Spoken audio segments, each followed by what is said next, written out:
This is a Headgum podcast.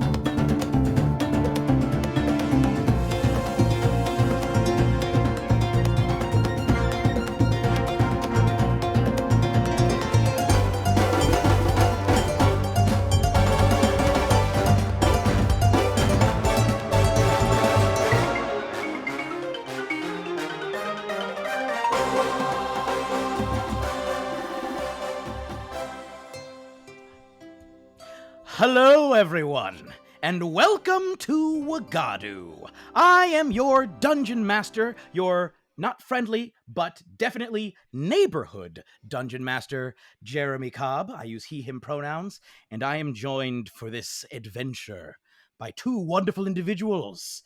First individual, please introduce yourself. Who are you?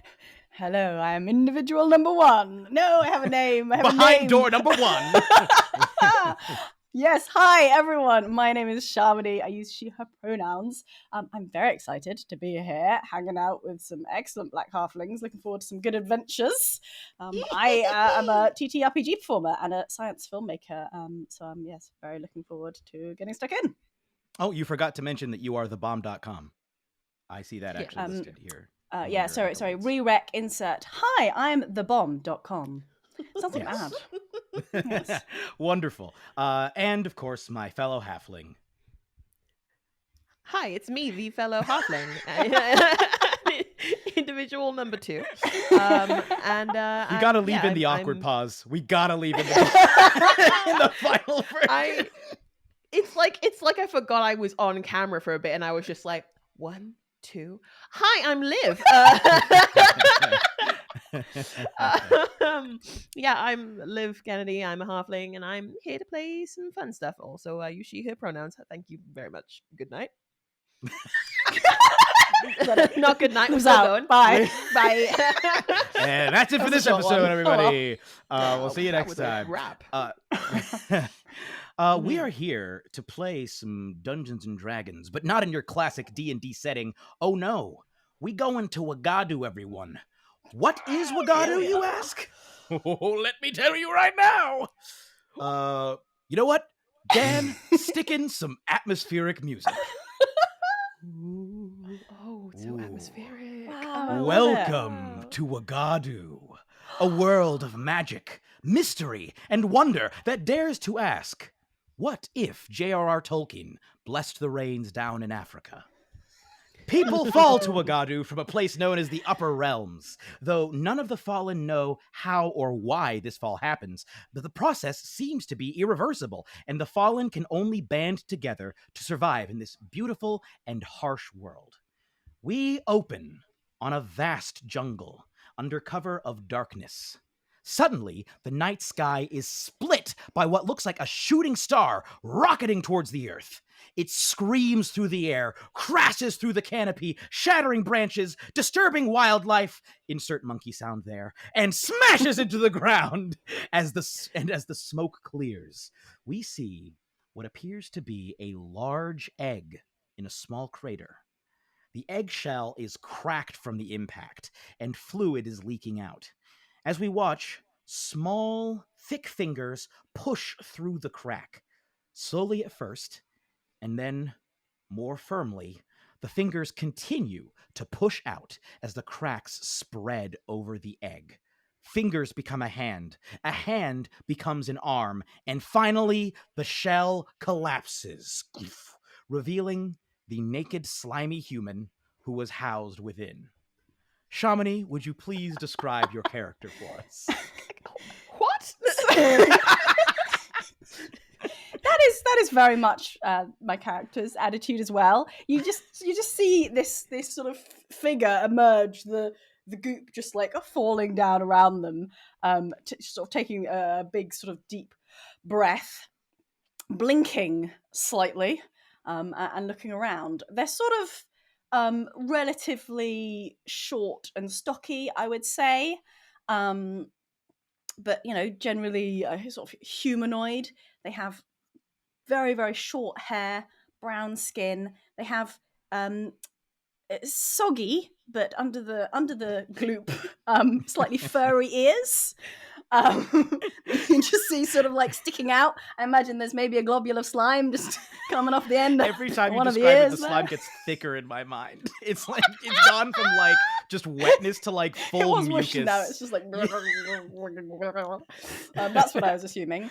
And they have two dark antelope horns on the front of their head as well. And they just sort as they blink and look sorry, around. go ahead. Yeah. As you emerge from this eggshell full of, I guess, slime, silly putty, you look around, and you see a dark, vast jungle, trees stretching up. I don't even think you can quite see the sky from where you are.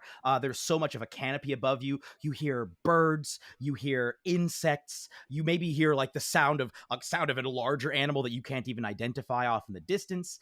And you feel the cool night air on your wet skin. Is there anything you'd like to do as you have just arrived in this place, not knowing where you are? So, yeah, they're sort of standing there, and I think I just sort of look around and say, oh, interesting. Huh. Sort of look down at the eggshell, look down at themselves, kind of like, it's just sort of this expression of like, was I supposed to be doing something? Just like momentarily forgetfulness. Like, I'm sure there was something. They just sort of look around for some clue as to what it is they were just supposed to be doing. And before you can quite put your finger on whatever it was you were supposed to be doing, you hear movement in the undergrowth.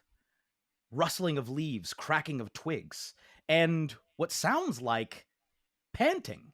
You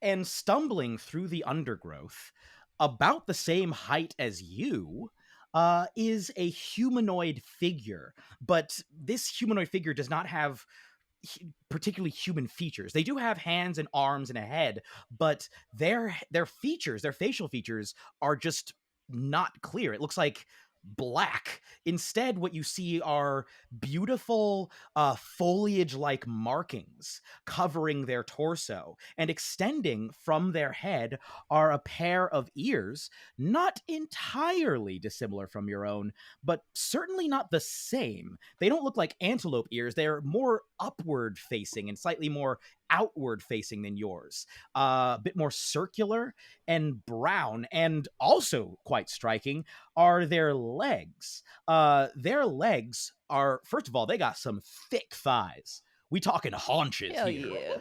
yeah. And their legs end in little hooves.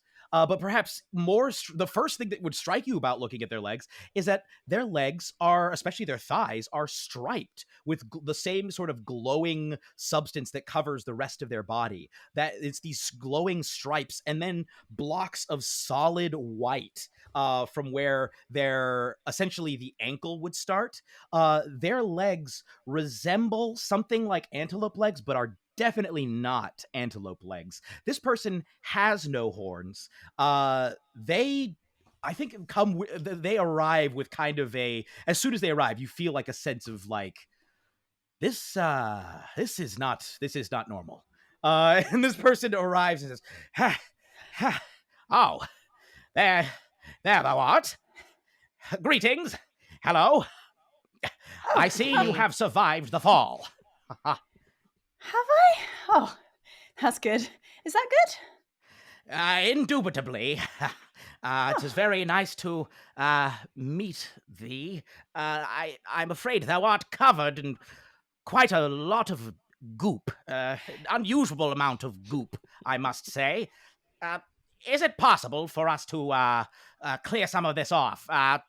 Excuse me. The figure turns, and I think at this point you get the sense this is sort of a masculine figure.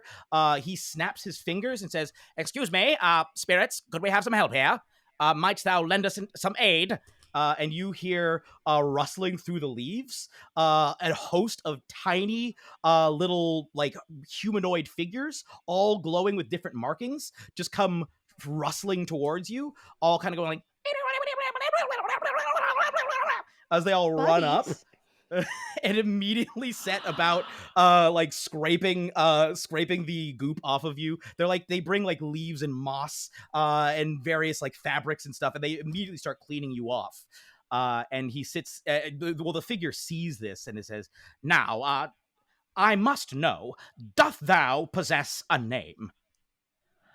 I'm just kind of like astounded, sort of like looking around, looking at these tiny figures in absolute just sort of like awe and amazement, and then back at the person in front of me, like, sorry, "Oh yes, thou art most distracted, understandably so. Yeah. Art thou familiar with the spirits?" I am I? No. Let's go with no. "Ah, thou art not. That is understandable. Hello. Is it? My name be Nzito. These be the spirits of the forest. We are in a great forest together, and you have just fallen to Wagadu. Welcome, greetings, salutations. Thou hast found a home here." And you get the sense that this figure has like a big sort of like haha smile, even though you can't quite see their features, see his features. You just kind of like you hear the smile in his voice. Right. Hooray! Is that good? Is that a good thing? I believe it is. Doth thou prefer life? I certainly do, and most beings here do. Dost thou prefer life? Thou art alive. Do I prefer life to death? Yes, mean? that would be the alternative. Having considered it, I think I do prefer life. Ah! Excellent! You hear like a little yay go up from all the little Yay! little spirits who have like been cleaning you off this whole time. He says, "Oh, I do beg thine pardon. Thou art most nude. Wouldst thou prefer that I give thee thy privacy whilst thou art being seen to?" Sorry? "Wouldst thou prefer I give thee thine privacy while thou art being seen to?" Am I being seen to? "By the spirits." Wow. I would love to be seen to, I think. "Very well. Spirits, please furnish this newly fallen with some clothing of their own design." He turns and says, and just sort of faces the other way. The spirits kind of look up at you and like you see that they're holding like blades of grass and leaves and a whole array of like twigs, just like stuff that you would essentially find in a jungle, but they look like they are prepared to like set about like making you clothes based on the instructions that you give them. Oh, that's a lot of pressure. They're also Like like a literally princess. standing on top of you. Little- I don't know little if I was spirits clear enough about everywhere. that. They have scurried onto your body hi. to clean you off and are now just kind of standing all over you. Oh my gosh.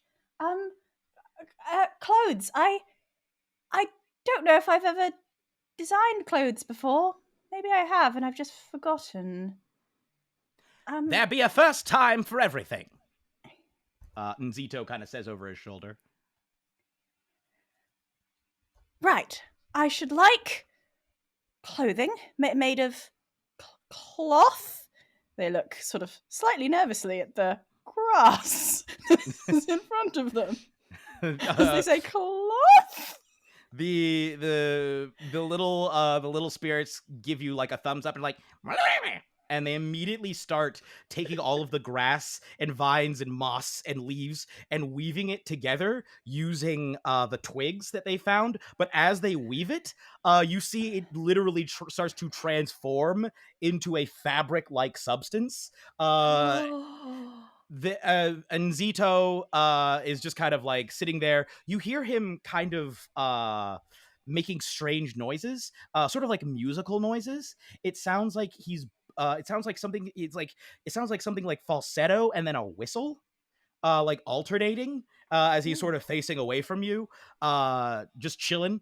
When they are done, would you like to describe what these clothes they've made for you look like?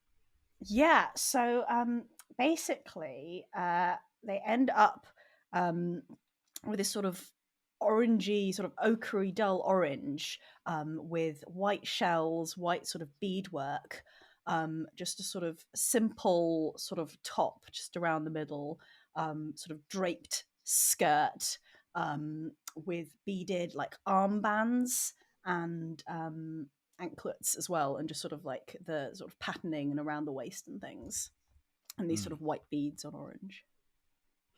Nzito turns around and says, "Ah, wonderful, there you are. Now, allow me to introduce myself properly. Greetings, newly fallen. I am Nzito." And he walks up and holds out a hand. "Well met, friend." I'm gonna just shake off the last possible remnants of gloop, just to make sure I've got a nice Definitely hits a little spirit in the face. goofy goofy hand, hold it out, and repeat enthusiastically, "Greetings, Nzito. I am clothed and not gooey." That doth be a rather peculiar name. I do not wish to offend. Doth thy wish to identify as clothed and no longer goopy? No, that was more just sort of a description. I will call thee that if thou suppose. so willest. It just soundeth It's quite unusual. long, isn't it? It's a bit of a mouthful, I would say. I'm sure I do have a name, because people tend to, right? They do, in my experience, yes. So I must have one. Why don't I know what my name is? Ah, yes, well, seeing as thou art newly fallen, thou art suffering from the fallen amnesia. When each of us are the fallen, I am a fallen as well, though I do not appear it anymore. Death will do that to you. We all, when we fall, lose our memories of the upper realm. The upper realm is a place far off where we did dwell before we fell here to Wagadu. Thou art in Wagadu, a large jungle in Wagadu. Thou art a fallen into Wagadu, and thou must gather thy memories. Although I must caution thee, thou mayst not gain all of thy memories. It's sort of it's difficult to control, you see. I still don't remember all of the things that I did in the upper realms. In fact, most of my life in the upper realms is still a bit of a haze.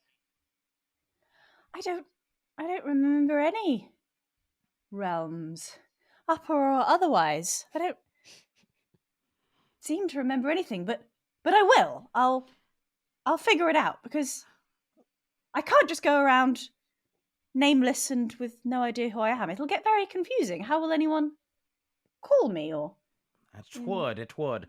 Perhaps I should come up with a what would be the word? A placeholder name for thee, while thy continue to ruminate.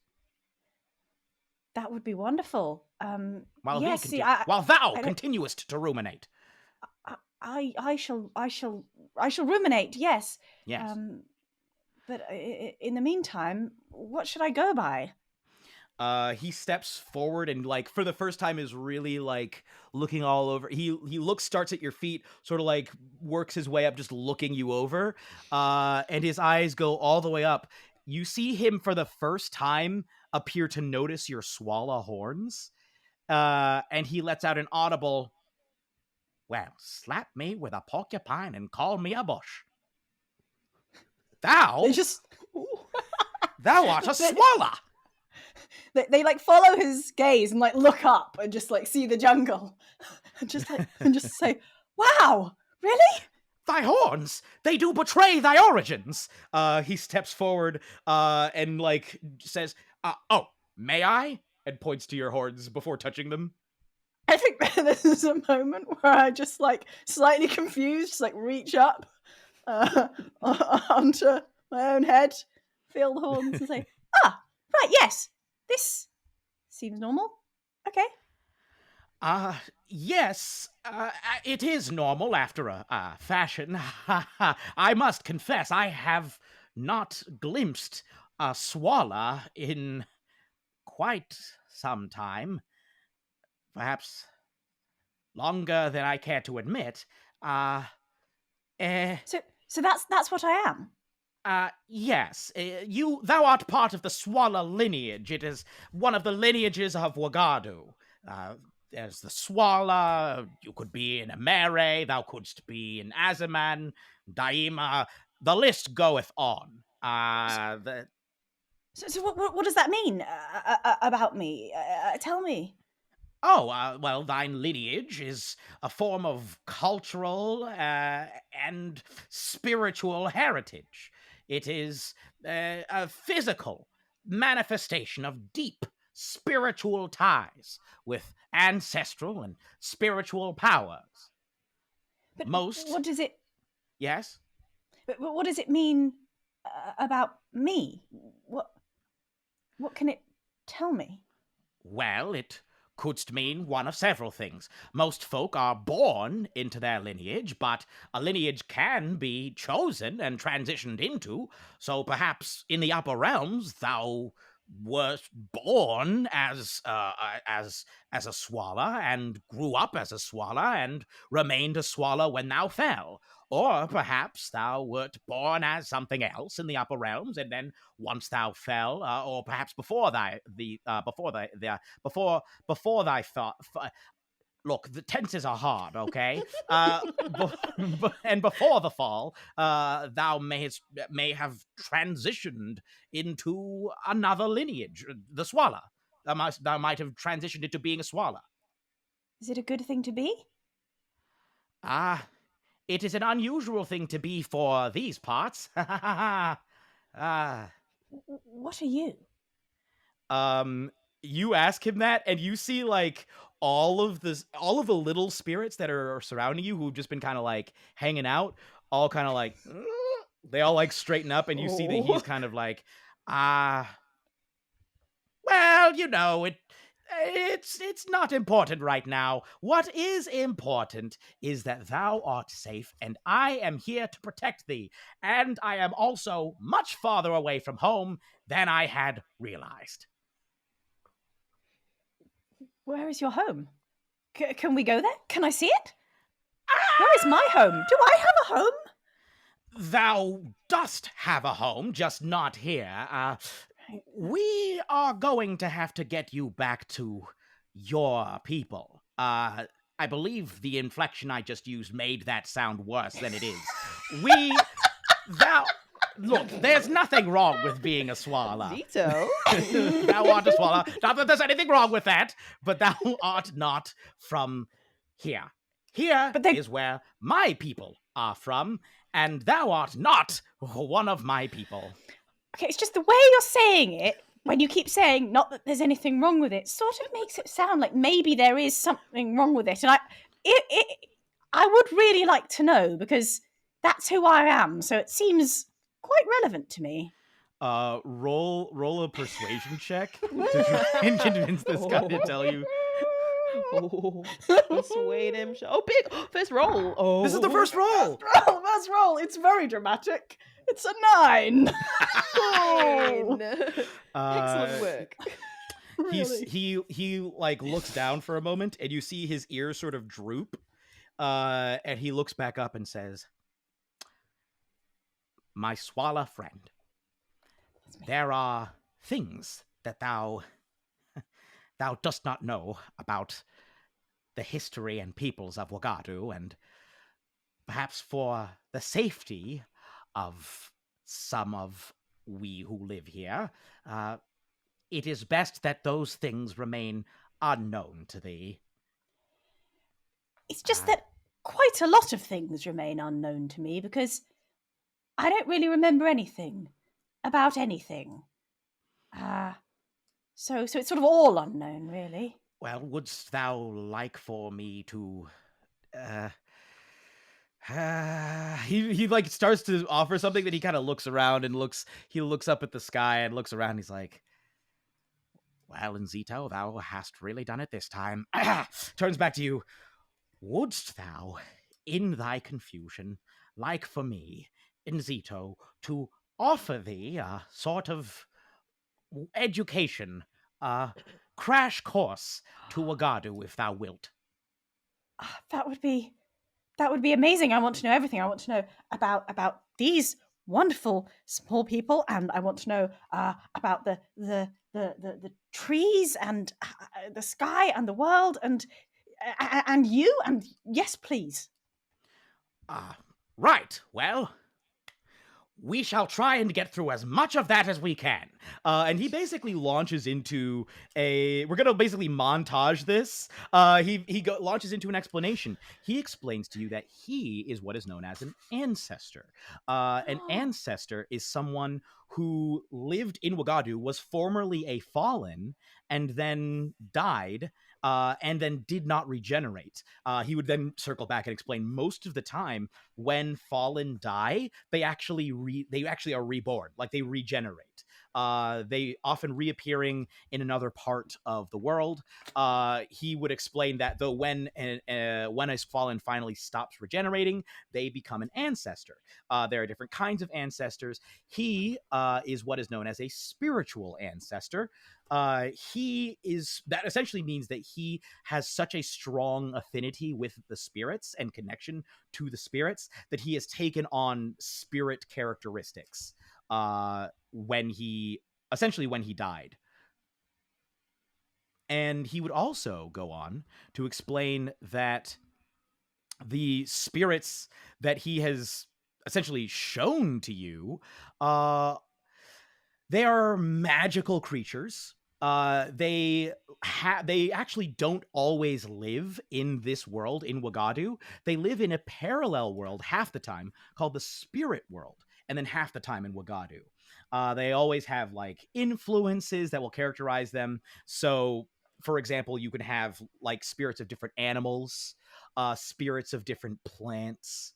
The spirits that he summoned appeared to be like a mixture of like small rodent and small insect spirits that have all showed up to essentially help you. They would be, for all intents and purposes, classified as like minor spirits. There's a whole range of different kinds of spirits, but he goes beyond that. He doesn't just tell you like the lore of Wagadu.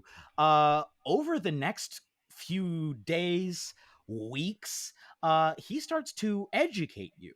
Like he starts to show you, because he basically essentially like I think on the morning of the first day he probably wakes you up and says, and by the way, we will say that for sleeping purposes, he had the spirits weave you an incredibly comfortable bed of plants made out of like grasses and leaves. Says it's yes, verily, yea, verily, it is the best. But thou, Jeremy, can I just ask? I gotta ask. Did Unzito like fall and then but they had forgotten common and so they learned common again via like old-timey books? What is I feel happening? like they're just really old, right? They're just from an older time. There is actually an in-universe explanation for why Unzito sounds like this. Okay, but I have to dig. Dig deeper. Got it. Gotcha. Yeah, you won't just tell me out of character. No? Okay, fine. So Nzito the next morning he says, right, if thou art to make thy way in Wagadu and eventually find thy kinfolk, other Swala, or perhaps other lineages if thou wishes to transition, thou must first learn to survive and learn the rules of Wagadu. And it immediately launches into teaching you how to hunt, teaching you how to fish, really interesting like techniques that he uses. He uses a lot of traps, hunts a whole variety of different game, but as you are hunting, he very, very specifically explains to you, now, remember, my Swala friend, thou must never kill an animal of Wagadu. these animals, like we all, have spiritual beings, spirits who oversee us. These, if thou wert to kill, for example, an okapi, which I think he would have explained to you is a four-legged, hooved animal that actually, I think he probably, as he showed it to you, you would realize that's what he looks like. That's what his legs resemble. His legs and ears resemble an okapi. It's the stripes. Yeah, an okapi, for anyone who has not, who's not actually seen one, picture a giraffe with a much shorter neck and much shorter legs. Like if you combined a giraffe with like a tapir. Cute. So not the Pokemon Togepi that I was thinking of. Right. No, Good. sadly. Gotcha. It is actually, it's Yeah. actually the closest relative to a giraffe. I believe they're part of the same cute. family. Yeah. But he would just like, for instance, if thou wert to kill an okapi, thou wouldst anger the okapi's spirit parent, the spirit that oversees the okapi, and thou wouldst incur great penalties for doing so. Instead, when thou huntest, thou shouldst instead defeat the spirit, the creature in combat. Not necessarily direct combat, but traps or whatever methods thou usest. Thou must subdue the creature so that it canst no longer defend itself, and then call upon the spirit that oversees the creature. And that spirit, as a thank you for not slaughtering one of its children, will gift thee with the materials thou seekest, whether that be meat, hide, bones, etc. I think during all of the sort of explanations and education, I'm just like sort of enthralled and enraptured, and just like fascinated by everything and trying to sort of learn everything possible. Having a great time. Yeah, he's like, despite the fact that he gets really cagey about his origins, he's actually a very like friendly fella. Like like if you ask questions, if you ask the same questions, whatever questions you have, he does his best to answer them. Very forthcoming with pretty much everything else about Wagadu. He talks about he tells you actually about like different methods of fishing. He shows you a way of crushing specific leaves and putting them into the water so that it actually releases a chemical that removes the oxygen from the fish, causing them to basically lose consciousness and float to the top.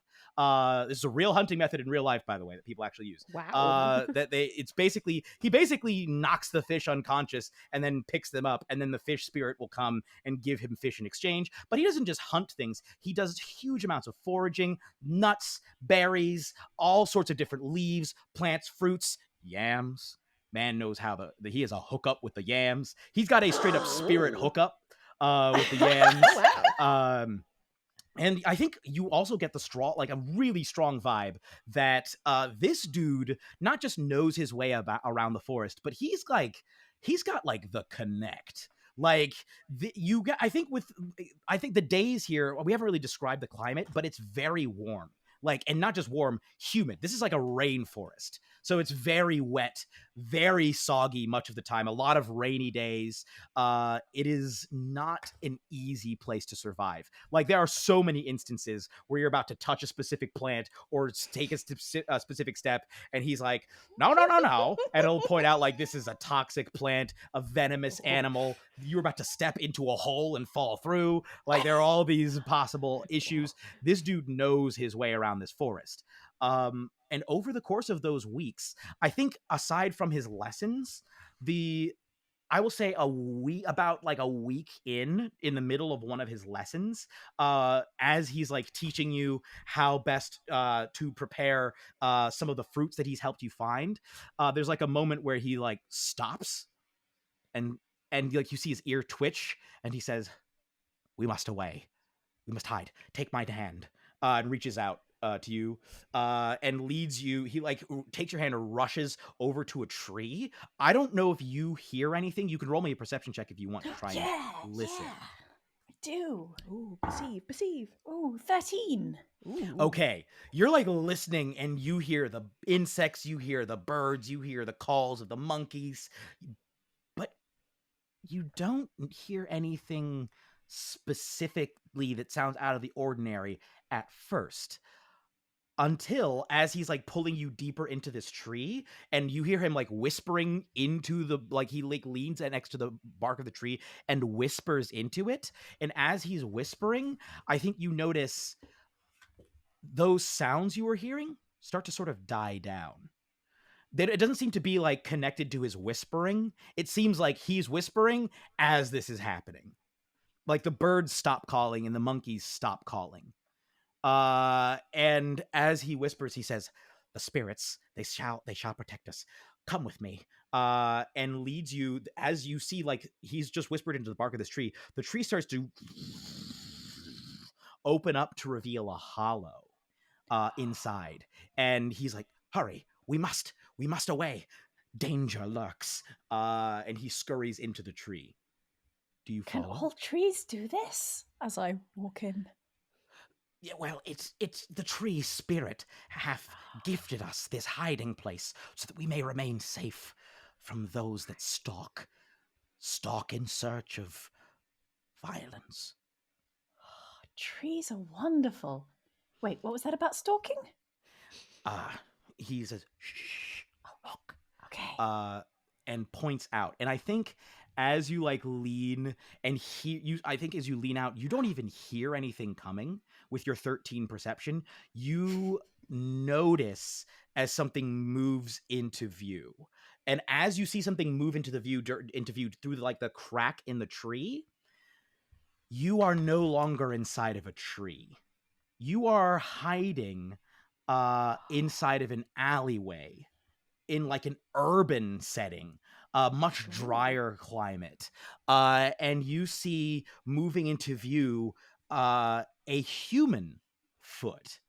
You see the form of a very large, burly man with Cape buffalo horns, looking this way and that. Like, "Where'd you go? Where'd I go? Where are they? He looks like he's holding some kind of like a stick with a large wooden ball on the end, sort of like a club. And he's wearing an apron as well. He looks very perturbed, and he's looking this way and that. And I think even though this is like coming out of nowhere, deep down you know you don't want this guy to find you.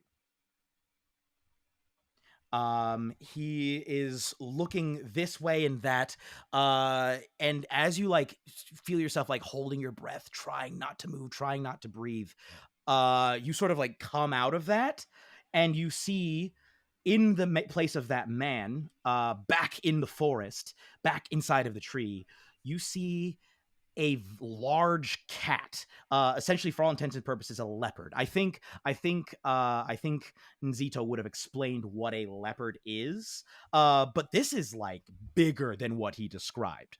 This thing is huge, and in like each of its spots has what looks like a little glowing spot inside of it, like during the line of the like the black circle of the spot, there's another glowing like blue line. And on the front of this leopard, you see what its face looks like it is carved like into a mask, like a wooden leopard mask. And the lower jaw can still move, but the rest of it is like frozen in the shape of this like terrifying but beautiful leopard mask. And Nzito leans over and whispers to you, "That be Chui, the leopard spirit. He doth stalk the jungle, this way and that, seeking whom he may devour. Thou must take care not to fall afoul of him." I think when coming into the tree initially and hiding, there was just sort of almost like they weren't taking it seriously, like they felt safe and protected, but just with that flash of a vision of something else, they're just suddenly completely like tense and terrified, and that is conveyed onto seeing this enormous spirit. The fear of this creature and the memory of fear sort of blend into one. He be a monstrous spirit. He very difficult to reason with. Be very careful when he approaches. And I think you both stay inside. I think as he continues to search, you keep having this thing where, like, every time you look at him again, like every time you blink, it's like you're back suddenly in the alleyway, and you blink again, you're back looking at this leopard spirit stalk the area, sniff around, smelling where you just were. You blink again, you see this big burly Swala man looking for your footsteps, approaching people, asking which way did they go? Well, did you see someone about yay high? Motioning about your height, which, by the way, is quite short. Did we say how tall you were? Well, how tall am I? Like 4'8"? Yeah, 4'8". A very short person. I think actually Nzito would have said that you are unusually short for a Swala, which is why he didn't immediately recognize that you were a Swala at first. But eventually, Chewy, the leopard spirit, passes on deeper into the forest. I think Nzito, like, once he's gone, once Chewy is gone, I think Nzito breathes an absolute, like, audible sigh of relief. Basically just explains to you, like, I think this is where he, for the first time, explains to you, when thou art in trouble, thou hast nothing else to turn to, sometimes it is best to turn to the spirits for help. If thou maintainest a good relationship with the spirits of the land, then they may aid thee in thy time of greatest need. And I think this rings a bell because every day he prays, actually, and he would probably teach you prayers to say to the spirits of the forest, most chiefly someone he refers to as the Forest Father. He refers to this being as an elder spirit, a spirit who's so powerful that sometimes they can be compared to gods. They can appear in a variety of different guises, but he would explain to you, the Forest Father is an elder spirit who oversees all of us. All we who dwell within the wood are his children, and he is our protector. If thou art in trouble, and there seemeth to be no other hope, call out to the Forest Father, and perhaps he will aid thee. I think after about 3 weeks of this learning, now you can pause at any point if there's anything specifically that you want to ask. I just wanted to say, yeah. First off, I just wanted to say we never did actually finish the conversation about the name from. Oh yeah, he's just been calling you my Swala friend this whole time. Oh damn it! Okay, in which case I wasn't sure whether that has happened or not. In which case, I will. Okay, I was just going to say, after the Chewy passed, I think they didn't say anything about what they saw. They didn't ask any questions. Kind of like the first thing they didn't ask any questions about, and they aren't really sure what it was or what it means, and are just still sort of like puzzling that over. But I will at some point say, if we find some other Swala, my people, not that there's anything wrong with them, those Not ones, that there's anything wrong with that, no. It might be a bit confusing if all you call me is my Swala friend, because you might have others. I doth not think that that shall be a problem. I am not possessing of other Swala friends. Right. And we'll say this is about 2 weeks in. He's like,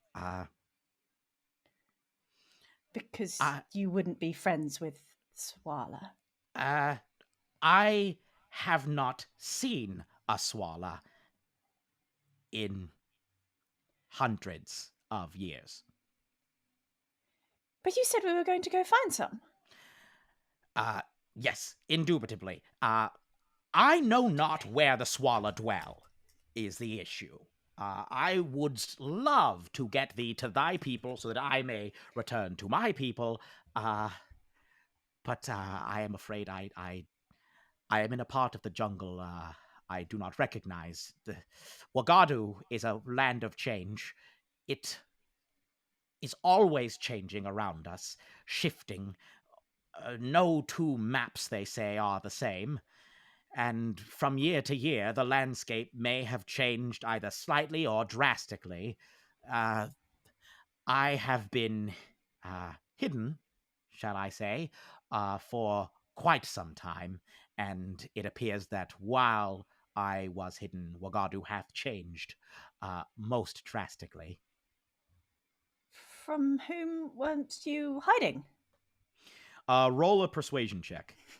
Just asking them all the questions. That's what this game is about. You can do it. Ooh, You can- 18. 18. Oh, nice. You see that he once again looks at you, he looks down, and then he looks up. And I think, again, even though you can't actually see facial expressions, I feel like he has a very expressive body, a lot of like head turns, a lot of like body posture shapes. And I think in that moment, he looks at you, and his head kind of cocks to the side. And then he reaches out one of his hands and places it just on your arm right here, just very gently, sort of reassuringly. And he says, there is only so much I can tell thee, for I must needs keep my people safe. But suffice it thee, I and my people are not well known in Wagadu. We were long, long ago, but when we were known, we were persecuted, mistreated, in ways I dare not speak, but they were horrifying and numerous, and all we wished was to live our lives the way we were living them, in peace, relative peace and harmony, with nature and the spirits and ourselves. We minded our own business, you see, and the spirits, they saw our plight, and the Forest Father heard our cries, and they hid us away. We go by many names. I do not feel comfortable telling you my people's names. There are many other groups like us. We are not all one people, you see. Much like Swala, there are different kinds of Swala. Some Swala bear horns like thine. Eland's blessing. Others bear different kinds of horns. Some more similar to other sorts of creatures that graze upon the savannah, buffalo, etc. There be many kinds, and there be several kinds of my people. Well, Inzito, I know not of what kind of person I am, I suppose, or whether I might be the kind of person to put your people in danger, but I shall try not to. I shall do anything to keep you and your people safe. He sighs and he looks up and he says, "Thank thee. Thou art my friend, and I do value thee." And he puts his other hand on your other arm, and just sort of, I think there's a moment where he pauses, then he's like, "No, fuck it," and pulls you in for a hug, and is just like, and just pats you. You feel like his ear just sort of twitching next to you, next to like your face, and he leans back and says, I doth appreciate thee, and I do value thee, and I shall do whatever it takes to keep thee safe and get thee back to thy people, shouldst thou desire to be with them. Though I must confess, I do greatly enjoy the time we are spending together. I've just come to a new realization about myself and the kind of person I am. I am a Yes? person who enjoys hugs. This is an important discovery and must be celebrated. More hugs! Hugs all round! And he gives you another big hug, and I think a bunch of the little minor spirits come scurrying out and immediately start, like, they're hugging your ankles and stuff. Hugs for everyone! I would like to point out that I've just written in my notes in all caps, friendship. Very important. Very, very important. I think for the last week and a half that you spend with him during this time, it's like he starts to give you more and more, he starts to take a step back more and more and let you take the lead in certain areas, and you're starting to pick up how to do certain things. He tells you a little bit, he knows very little of the history of the Swala, but he's heard rumors that they were originally a different lineage. That were eventually blessed. He's not sure what the lineage was, but he's heard that they were originally a different lineage. I think you probably would have been able to you probably wouldn't have been able to gather that yet. But what I think there are several, though, more instances when Chewie appears. It's not an everyday thing, but there are several more instances, and I think you start to recognize his approach. If not, I don't think you're to the point where you can hear you're in tune enough with the Force to hear it, like Nzito does, but you hear the quieting down of the wildlife in the area. And that is a surefire sign that there's some kind of predator on the prowl. And each time when you're hiding, you see, you have that same flashback. Or flash to another, whatever it is, you have that same flash to the large, burly, I think you now understand, Swala man in an urban setting looking for you. And I think during this time, Nzito probably, would you have wanted a specific name? Because I think he would have stopped calling you my Swala friend and would have just started calling you friend. Would you have preferred another name? Because he can absolutely furnish you with one if need be. I think I would again sort of tentatively raise the question, sort of angling for a name as promised, and just sort of go for it but Nzito, what if you get another friend and then it's just a bit confusing because you say friend and we say yes and we won't know who you're talking to. We'll say you're having this conversation as you're walking through the underbrush with him, and he's like, "Well, now, friend, that be the most preposterous thing I've heard in quite a while. I can scarcely imagine a single scenario in which I would ever have another friend." What's that? And you hear rustling coming through the underbrush, and we're going to cut from you over Jeremy, to another part of the jungle, running through the jungle. Live. There are tree branches, vines, thorns whipping at your face. You are in a dead sprint, a dead panic. What do you look like? Please describe your character, Liv. Alrighty then. Well, you can see a tall and slender woman with extremely dark and beautiful skin.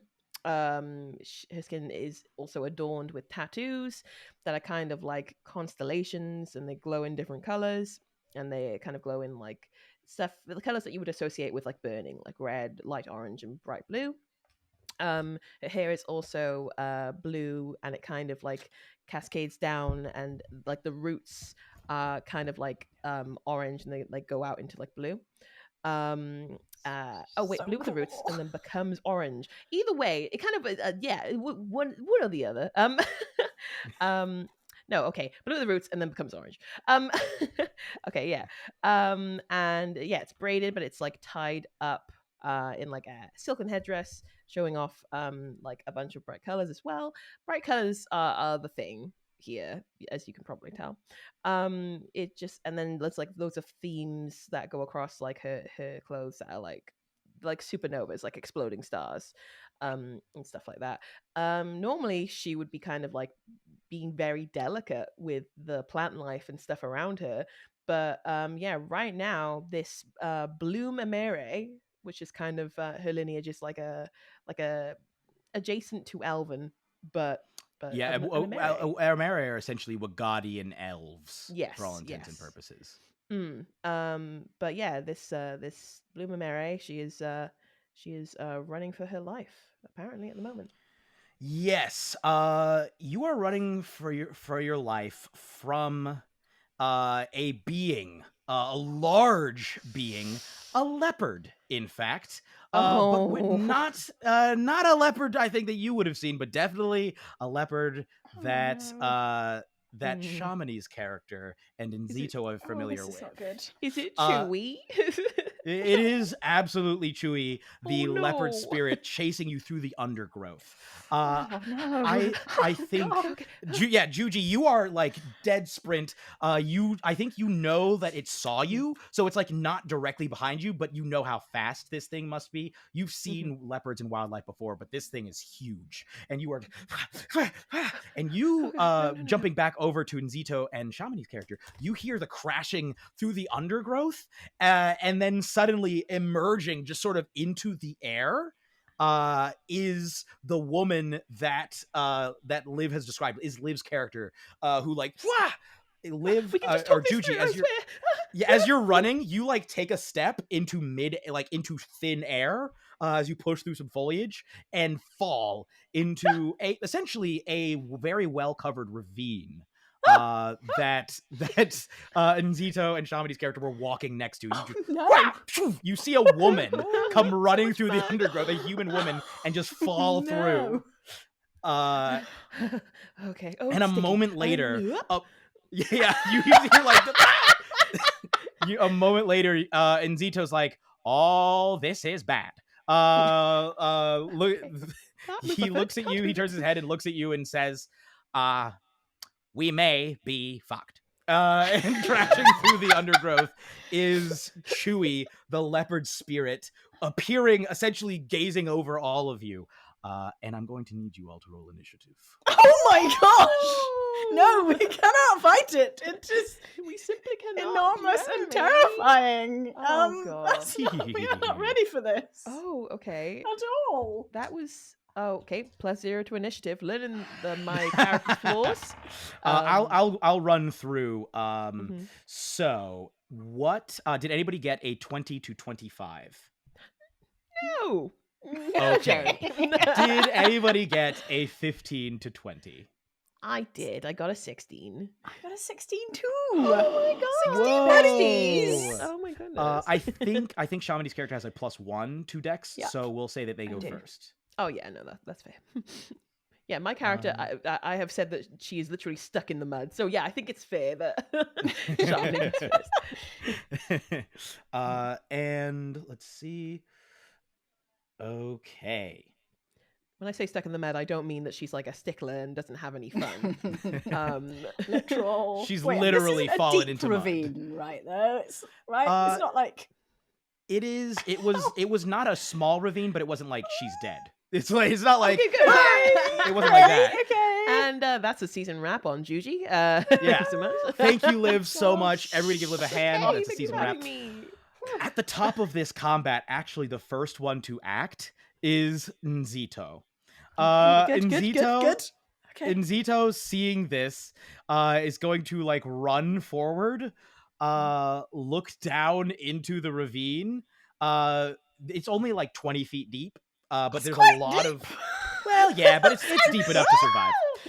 It's from where you are. It's actually from where you are. It would be 20 feet. From where she fell, it was like 30. 2d6 damage or no? Nah, 3d6. But we'll Wow, but Nzito looks down at you.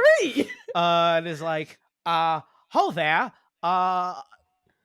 thou art in great danger, and we shall endeavor to save thee, is going to look up and kind of like stand in a position.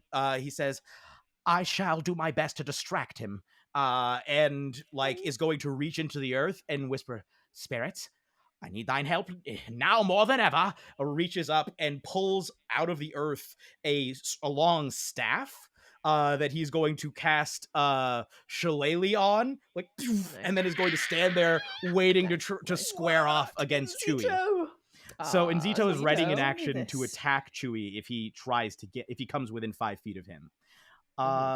That is now Shamini's character, and Shamini, at the top of your round, the top of your turn, I think you have once, like, as soon as all this is happening, you look back up at Chewie, that like beautiful, terrifying carved leopard face, and you have like a flash to the figure of the huge, muscular, buffalo-horned Swala.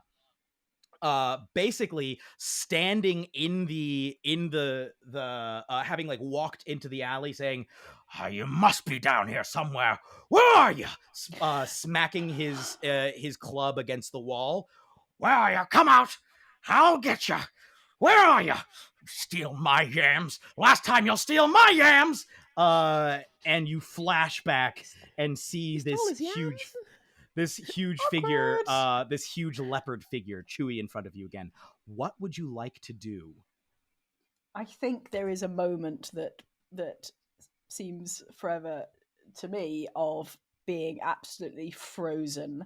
The combination of terror, suddenly seeing him sort of unprepared out in the open, defenseless, and then just this confusion that we're not running, we're not hiding, we're not in a tree, we're not safe, and Nzito just standing there, and there is a moment where they take a step back, and then they go to turn, and then they look back, and I think I'm going to run over to the ravine and look down and basically try and figure out how they're gonna get out of it, or like if they go in, like, is there an exit? Like, can I help them out? Like, what are we gonna do? So essentially, this is like a muddy ravine, but there are like tree roots and stuff sort of sticking out. In fact, actually, I was gonna have you do this on your turn, Juji, but instead, Juji, why don't you roll me a dexterity saving throw as you fell into that ravine to see exactly where you ended up? No. Why not? We will call this a DC 14 dex save. DC 14, you say? Well, my save is 0. Why did I think it would be? That is a 5. Okay. Down So she goes. yeah, you fell, managing to hit just about every branch and root on the way down, getting some nasty scrapes and cuts. And you take 6 points of bludgeoning damage and are lying prone, somehow having fallen like almost into a cage of roots that are extending from one side of the ravine to the other. It is theoretically possible, but it would definitely be difficult. Like, there would be checks involved to climb out.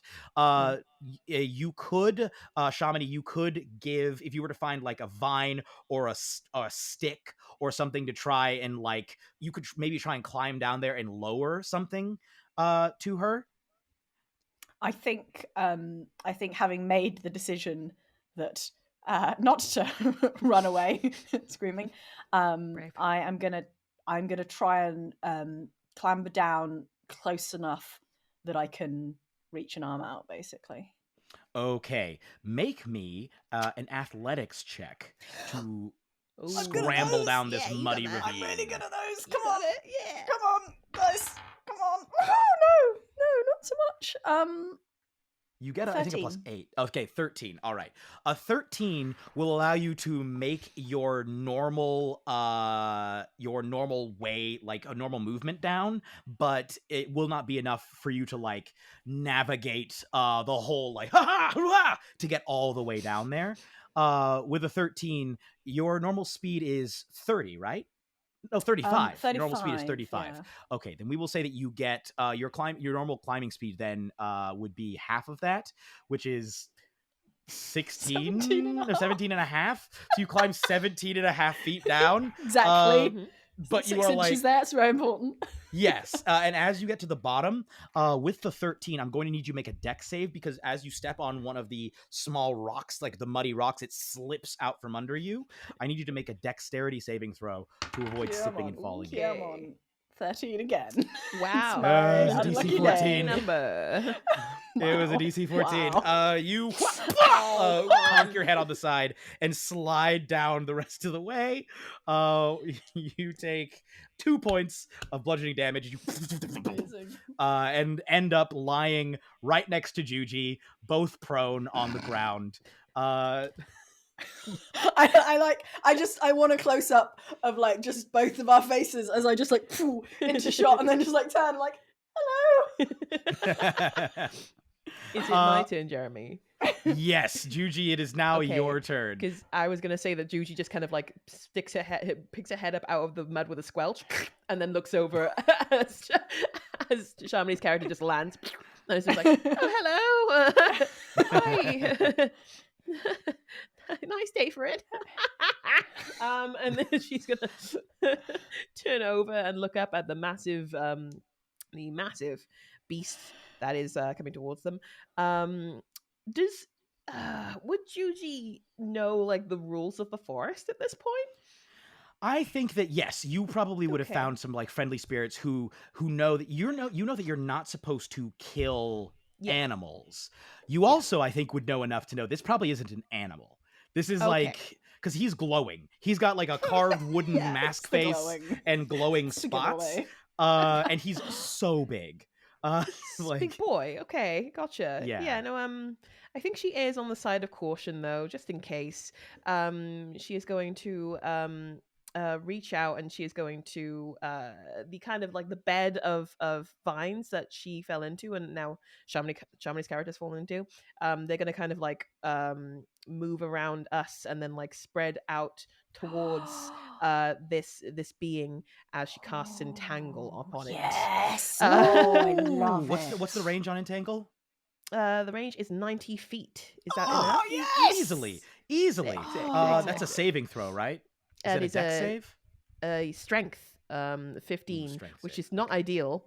I assume he's going to be quite strong, but He's a strong boy. What's the save?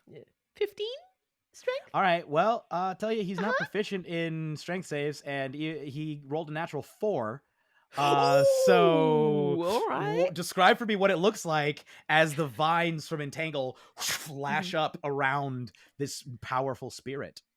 I think Juji she knows that she shouldn't harm things. She doesn't know if this thing is like, it seems a bit scary, but maybe it's just what animals are like in this part of the jungle. She doesn't know. So she the vines kind of whip past Anzito and just like attach to the leg, the other leg, the arm, and the other arm, and just kind of like pin him as much as possible. Just kind of like wrestling him Ooh. as much as possible. Okay, so let me describe what you're looking at. As you're looking up, you see Nzito kind of standing on the edge of one side of the ravine, and then on the other side of the ravine, which is 10 feet higher, on the other edge, you see this huge leopard spirit that is now lashed to the ground, and you hear it let out like a. Do you have anything else you'd like to do on your turn? I would, now that Big Boy is restrained, with this new super cool class that I'm learning. I've never played a Druid before, gang, and I'm really excited. So I'm going to use my bonus action to become my my archer form, my archer starry form. Ooh. You know it. So that is my my wild shape. Oh my gosh. So yeah, you see that kind of her constellations on her across her body start to like shimmer, and she kind of like takes on like a radiant form of it's her, but she's kind of glowing, and she takes out like a huge like iridescent like bow off of her back, and readies an attack. and just I looks- imagine. Yeah. I imagine that each of your joints start to like glow as if like points of stars in a constellation, and all of like the different, like fiery, spacey colors become that much more intense, and it almost looks like you're surrounded by like auras of like galaxies and nebula as you like assume this form. Can you attack as part of this bonus action, or is it just a bonus action to become it? It's a bonus action to attack. So you can make. I'm pretty sure I can make a bonus action attack on my subsequent turns. I think. Yes. Let me just check. Oh wait, here actually, real on quick. activation and as a bonus action, you make a ranged spell attack. Yes. Okay. No, I can. Right. I just didn't think it was that powerful, but it is. Right. Absolutely, make me an attack. Okay. Cool. Ranged spell attack. That's 14 plus like a bunch. 7. Yeah. So Holy that crap. Is, That's 21. Wow. 21 to hit. 21 hits. Cool. Hopefully unsurprisingly. 21 does hit this unarmored leopard spirit. Wonderful. Roll damage. Yeah, cool. So that is 5 plus 4. That's 9 damage. 9 radiant damage. Whoa. Please wild. describe for me what it looks like as you rise up and fire. Like what does it look like as you're firing this blast in your archer form? Yeah, I think like this like somewhat meek looking woman has just become this kind of like starry spirit, and she like rises up and like this huge, she just takes like unsheathes like a bow from like the quiver that is like has now appeared upon her back, and like a fiery arc that is her bow and arrow just fires through the air and hits this thing square in the chest. And then she also turns to Shamini's character afterwards and it's just like, it's nice to meet you. Hello. Yes. I'm so just you like lying in the mud, just having been like, I must help this person, and then they just like explode into glorious glowing power, and I'm just like lying there looking up, just being like, ah. She immediately goes Super Saiyan. And, like, looks down and just like, it's nice to meet you. After shooting off an arc of pure starlight into the leopard spirit, it's like you just like burst into like. As this happens, and as you like look down with like this newfound sense of like, okay, I can do this. Juji, you hear in the back of your mind, and you feel like a chill come over you. You know that in this moment, you have caught her attention. Oh no! Roll me a d20. What? I want to say oh no, but I don't know why, but oh no! A 13? It's a okay. 13. Why is it all everything? You feel her attention has turned to you, but she hasn't found you fully yet. But I think you, for a moment, you feel that coldness, and you're reminded, like, oh yeah, dang. Okay, this is a risk. This is a gamble. This is why I don't do this. I go, okay. Mm-hmm. I don't know what this means, but I love it. All right. I'm so excited. Now it is Chui's turn. Oh no! What? No! What? Oh! I'm going to need. Let's see here. He has to make an athletics check in order to stop being restrained, right? Yeah, strength check, but it is an action to do so, I think. Which is why it's so flippin' good. Okay, then here's what he is going to do instead. He looks. I think you just blasted him. Like originally he was looking up at Nzito, but now that like he's been rooted to this spot and you just blasted him, and you are now this bright, fiery, starry figure. He looks down, and his eyes begin to glow within the mask. You see like the yellow glow of the leopard's eyes. As you hear, "Thou art my prey," and you hear like a echo into the ravine, and the sheer force of this blast shoots down at you like the sound wave blasts into the ravine. I need both of you to make me a Constitution saving throw. Oh heck! Oh heck! What is that like for me? Oh, I'm good at that. Oh. Last time I said that, I rolled really poorly, though, so I'm going to stop saying that. I'm not going to do it, but I roll well. 12. I got a 21. Whoa! Okay. No. So, Juji. Natural 19, baby. Yeah, this is so tasty. And unfortunately, Shamini, your character has such good saves in con, but did not at all. So Juji saves, Shamini's character does not. I am lying down in the mud terrified, Yes. to be fair. You're just sort of lying there, and you feel this rock into your bones. You take God. You take oh good lord. You take 14 points of thunder damage. You're already prone, so you just get pushed Very deeper prone. into the mud. Just like you pushed to the point where now you have to like pull yourself out. And Juji, you only take 7 points of thunder damage, and you are not knocked prone, but it is like a echoing through. And no, that is actually all. That's pretty much all he can do on his turn. He figured Juji, he'll like, try and. I was just going to say, Juji in his starry form is just kind of going, Mom. Just like, trying to make a sound, see if you can still hear. To see if she's see if she can hear. Yeah. Definitely some Too ears loud. ringing. Nzito. It is now Nzito's turn. Nzito is not at all happy about that. He is going to, let me see here. Okay. He is going to look down at you and say, don't worry, I'll try something here. And he like sort of pushes off of, he's going to essentially try and jump the distance. Like he backs up and is going to take a running jump towards the other side of the ravine. Let's see if he actually his strength, buddy. 10 feet. Oh, he can make it to the other side of the ravine. That's part of his movement. Ooh. He absolutely can. He takes a running and clings on. He just needs to make Oh my gosh. he just needs to make an athletics check or acrobatics. In his case, acrobatics is slightly better. Try and cling to the side. Okay. He leaps to the side. I will let him. He's going to swing as he flies through the air at Chewie to try and crack him with the staff. Nice. Oh my god. Nzito just rolled back-to-back natural 2s. He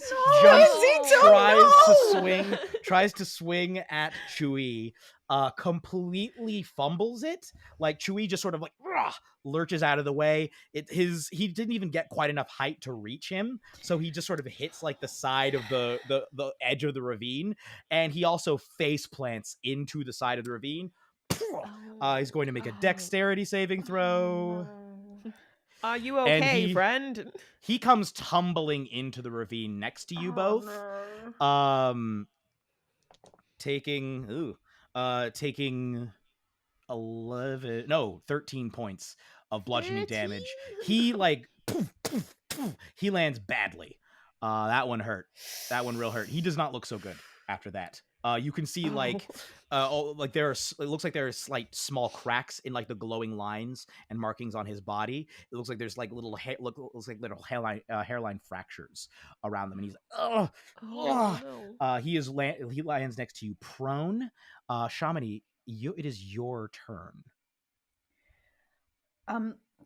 As I see him fall, I'm trying to sort of leap forward, trying to get there, but I'm just sort of like sucked down by the vacuum of the mud. And as he crashes to the ground, manage to pull myself out of the mud and just again this just sort of like terror and indecision and helplessness. And I'm going to go over to where he is, and I'm basically going to stand in front, in between him and Chewie above. They just sort of like clench their fists and glare with a sort of hardened sort of stoniness coming down as they look up. Okay. Is there anything you would like to like prepare? Mechanically, I will prepare. Yes, Yes. So I'm throwing that away. So yes. Flavorfully, I'm just like You're just standing there. Mechanically, I am holding an action. I use my action to be determined. right. Thank you so much. Yeah, exactly. Yes. Are you? Yeah, go ahead. I have nothing ranged, so it is if Chui gets within range, I shall unleash whatever I'm allowed to unleash as a held action. Okay. It's one attack. Right. Yeah. So you're basically just balling up your fists. Yeah.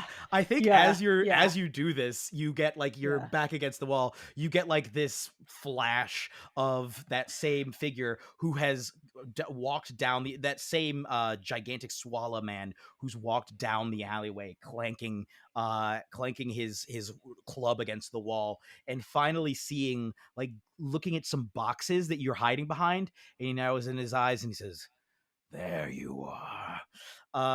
And he starts towards you in an aggressive way. And like, I think in that moment you feel that same sense of like, it's time to either run or stand my ground. And you're like, nuh-uh. Yeah. And you're like, all right, here we go. Yeah. Take him down. Okay, so it is now Juji's turn. You are now standing, essentially, you are joined by this strange, very short little person. I think you would recognize them probably as a Swala, or at least be vaguely familiar with what a Swala is. You recognize them like, oh, dang, the Swala has stood, still not introduced themselves, seems largely uninterested in responding to you at this point. They are very laser focused on Chui. What would you like to do, Juji, in this moment? Okay, well, Juji is going to... I assume that her entangle spell is going to require some concentration. Yes, it is. Yes, indeed. Which means you need to roll a concentration check. That's a Constitution saving throw, DC 10. You are because of the so damage. right. Oof. Yeah. So right. Because Stop being right, Jeremy. Yeah, that's a 10 on the dice. 12 Ooh, overall. okay. All right. You Ooh, fine then. Yeah, what would you he's like all to do? good. He's still entangled. What would you like to do? Okay. Yeah, he is entangled. Well, she'll start off by doing trying to fire off another arrow at him as a bonus action, I think. Because why not? Go for it. Make an attack roll. All right. That is 11 plus 7 is 18 to hit. That hits. Lovely. Yeah. It's another amazing glowy. Yeah. Just the arc. These are like fireworks shooting stars just being like launched into the air, blasting this guy. And that is 8 radiant damage. Okay. There. You once again hear another, and I'm going to need another D20 roll. Oh, God. She's like, maybe I should stop. Maybe we should let him eat us. 6. Okay. You feel like as every time you do this, you feel like it's almost like you hear it echoing through the woods, like as if wherever she is, she can sense it. But she has not yet found you, but you can feel her searching as you continue to unleash attacks on this spirit. What would you like to do next with your action? I think also she looks at me like there's bound to be, unless they've like scattered and they don't want to be around this big leopard spirit, there might be some minor spirits running around. The minor spirits, I will say, are hiding, but you can try and bring them out. Yeah, that makes sense. No, it's fine. I just feel like she would just like turn to ones that she'd been hanging out with beforehand, just be like, I know we shouldn't be doing this, but also it seems like a worthwhile reason to be doing it. So should I just keep going? Yeah, I'll do it. I'll keep going. Yeah, they fully scattered. I think as you're glancing around, you see them like poking out of little holes, like like their little eyes or little faces are just like showing up, but they like immediately duck away as soon as you look. They are terrified. That's fair. That's fair. I'm slightly imagining, I don't know if this is the vibe you're going for, that every time this happens, that like in the film, it's the get off the road shot from Lord of the Rings, the dolly zoom. Yeah. on Juji every time. Absolutely. There's like you hear them. And there's another dolly zoom, and you just hear it like echoing, and nobody else seems to be noticing this. Although I think you probably noticed that she keeps blasting and then being like a shudder. That's an amazing face you just made, Liv. Thank you. This is why, if you're not watching the video version, maybe take a look at it for the bands. She is going to look down. Who looks worse off out of Shamini's character, whose name we still don't know, and then Zito. Zito's definitely worse. He's definitely taken. Well, actually, no. Shamini's character has taken more damage in total. I just realized because you took the 14. Shamini's character has taken more damage, but I think their HP might be still higher. have more HP. Yeah. Yeah. And Zito definitely looks like he's hanging on, not by a thread, but like by a frayed rope. Okay, seeing that Shamini's character is stepping forward to do something, I think that I think that Juji is going to like. You see this glowing form, just like, you know, go like to your shoulder, just leaning on your shoulder. It's just like, here you go, and it's just going to give you a cure wounds. Go get him, Tiger. I love the echo. It's like, here you go. We gotta add on some effects whenever like you're in your star form. Yeah. This radiant being just touches Zito. Touches you very gently. Touches. I think Shamini's character very gently on the shoulder. Character. Yeah, and it just is trying to be comforting, but it is not at all.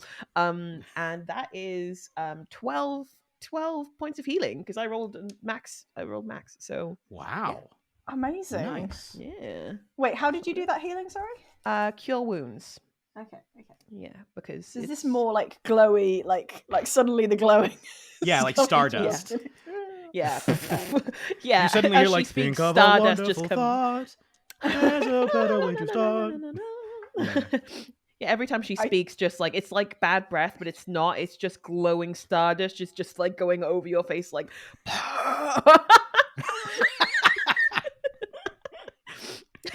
I think my character doesn't actually take their eyes off Chewie, and I think there's sort of a flinch as you come towards them where they're not quite sure what's happening, and then just a sort of like relaxation and just like a slight nod, but they're just laser focused. Then she's just like, enjoy, and then and then steps back. Is there anything else you'd like to do on your turn? That's it. Okay. I mean, I guess I could try and get out of the ravine. Do you think that would be a good idea? That would. I mean, you could try. You are you going to try and climb back out? Yeah, I'm gonna fall in again. Yeah, I'm gonna end up on the floor in the mud again. Make me an athletics or acrobatics check to try and climb part of the way out of this ravine. Sure, I can do that for you, and only for you. Oh, thank you, Jeremy. That's all right. Oh God, I've got nothing. It's a 10. Yeah, 10. You walk over and just like you do this really cool thing, and then you just start scrabbling at the mud, making no headway. I feel like that is just kind of Juji's character in a nutshell. Just like, here you go, friend, and then oh no, okay, right, and Spear's trying to like give you a boost, but it's like 4 inches tall. So I think my laser focus is just slightly broken by like the really cool glowy figure, just failing slightly, and just the slight like, is that what it's supposed to be? Okay. I imagine like a it's like a monkey dog spirit, on just on a wooden floor, like on a hardwood floor, just scrambling, not getting anywhere. Yeah, there are like spirits trying to help me up at the top, and I'm like, come on, with feeling, come on. You hear the little spirits like, heave, ho, like trying to like help her up. Come on, friends. Okay, I'm done. I think if Zito is like, my God, what have I been missing? This is wild. I think Chewie is going to let's see to rule here. Okay. He is going to go for another attack against another roar against the 3 of you. So I need everybody to once again to make, because now all of you are within range. I need all of you to make me Constitution saving throws. Okay, come on. Woohoo! Yes, okay, good. Mm-hmm. I did get a nat 20. Oh, first nat 20. Yay! Oh, there we cute. go. What are we looking at? What are we looking at for Juji? A 10. Okay, so that's a failure, but Mhm. Shamini, your character succeeds. Oh. And I need to make one for Nzito. This could be bad if he fails this. Zito. He rolled a natural 1. Nzito! That's a very fail.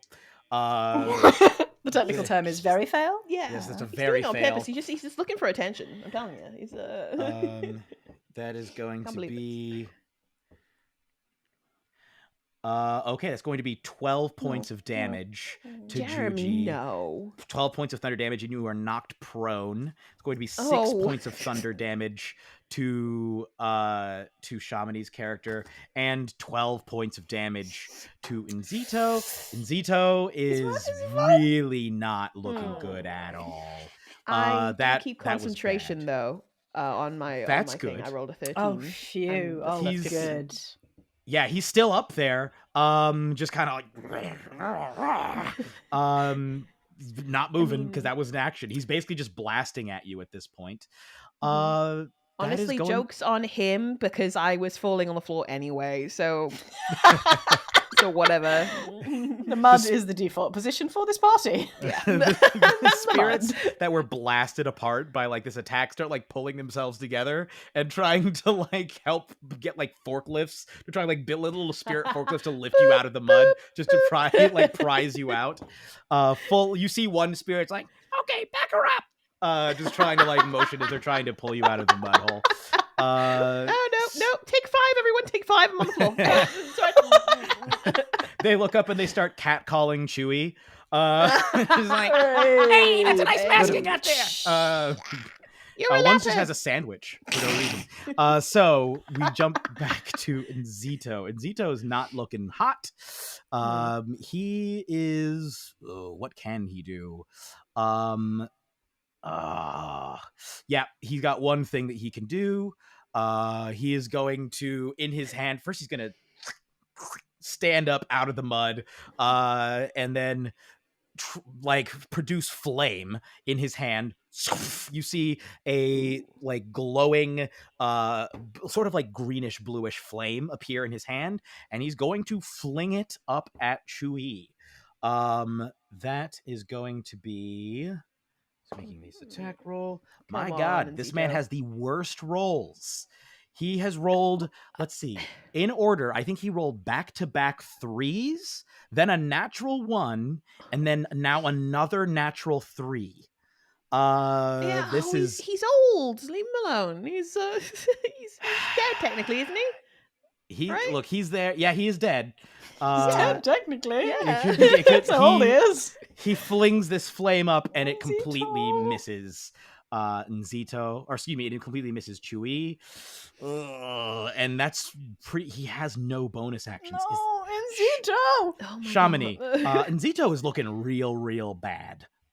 Is there anything? What would you like to do right now? I would like. Yes, go ahead.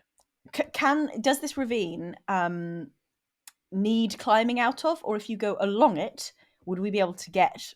Are we able to get away from Chewie by just going It's just a ramp. There's a ramp further down that we've just not been looking at. It's like, yeah, you would have to take off. Yeah, you'd have to take off. It could be, you don't know how long this ravine is. Could be like 100 feet. Could be like a mile. But it would take us away from Chewie. It would yes. Basically, I don't know how big his range is, but I would like to be outside it. Yes. For the if you were to grab Nzito and just take off running, yeah, you absolutely could. Yeah. And would you permit me to use my movement and to be not exactly carrying him, but basically dragging / helping him such that I could move him on my movement? I could make a I would let you. You're strength check and things. You're very strong, and he's a short man. Yeah. He's a very short man. Good. He's not heavy enough. Oh, is he shorter than me? He's around the same height as you. So he's not tall. Buddies. Yay! Yeah, he is not a tall man. You can easily pluck him up and then just take off running. I'll let you use that as an object interaction to pick him up. Okay, so it's like an action to pick him up. I've got my movement running. I think not a full. No, action. it's an object interaction. So it's actually a free action to pick him up. Okay. Great. I will get it. I will get as far as I can. I'm pretty sure I've got a bonus action dash somewhere. Yes, I'm going to spend a moxie point to bonus action dash. Oh, this is the first moxie point we've spent. Yeah, I love that name. Heck yeah. Describe for me. Yeah, they're really cool. Describe for me how you like access this newfound sense of moxie. Well, I mean, I think this is the first time that they've been in a situation where this determination that has come from nowhere, that they didn't know they had in them, that they literally didn't know they'd possess this ability, but it's just like come down, just like steely, like right. The survival instinct is kicking in, and I think they probably grab him, not gently, and Wah! yeah, cartoon like woo, start dragging him down, just trying to get away from the terrifying leopard above. And the moxie point is just they're running, and then just that sort of like extra speed, I guess, to get further within the same time. I also could use. Can I also use my action? Yeah, you can dash as your action and bonus action if you want to. So I've got 3. So I can. That's If like I was 120, unburdened, yeah, I'd be moving. I will count him Is as that basically right? unburdened because 105. your strength Yeah. your strength is 20. Like there's Yeah, no I've maxed reason out. that Yeah. this man. There's no reason that this man. Superhuman. Yeah, this man is 4'8". Like you can easily pick this man up. Yeah. He's He's like Uh, running but a along, wisp. like, oh, are you here too? Yeah. Feather to you, Shamini. He might even weigh Excellent. less than you. Like he's not a big dude, so you can absolutely use all of your movement. Yeah. Your movement, I believe, is 35. So It's 35, so I'm getting Ooh. 105 feet down this. Oh my gosh, Away from Chewie. Sorry, lady, we just met. We're out of here. Juji.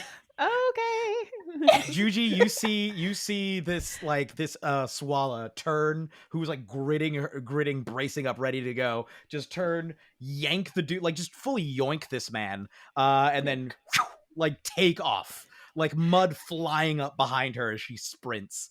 Juji like kind of turns over her shoulder and is just like, all right, I'm gonna try again. What?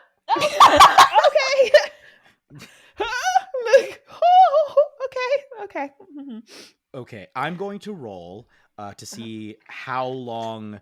This is essentially a luck check to see how long this ravine is, because you can't. It curves from where you were, so you couldn't see where it was. And with how much foliage there is in the vicinity, it can be difficult to see where these ravines are. Yeah.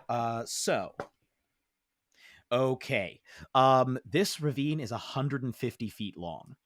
So as you speed out of view, you can see like the edge of the ravine starting to like rise up in front of you, but you have not yet escaped the ravine. However, you are out of there. Juji, what would you like to do, seeing this person who was trying to help you out take off? I'm not. She's not mad or anything. She's kind of like, that's fair. Yeah, okay. I'm wondering if I have any like kind of get out of dodge spells, like Expeditious Retreat. That would be useful. Do I have it? No. That would be great. You might have access to it. You just might not have it prepared. I just didn't take it. No. Do you have like Misty Okay. Step? No, Jeremy, that would be useful. Of okay. course not. Okay. Yeah. Okay. She is going to just. How does Chewie look hurt? Not badly. Not Sorry. badly. He could take quite a few more hits. Two arrows.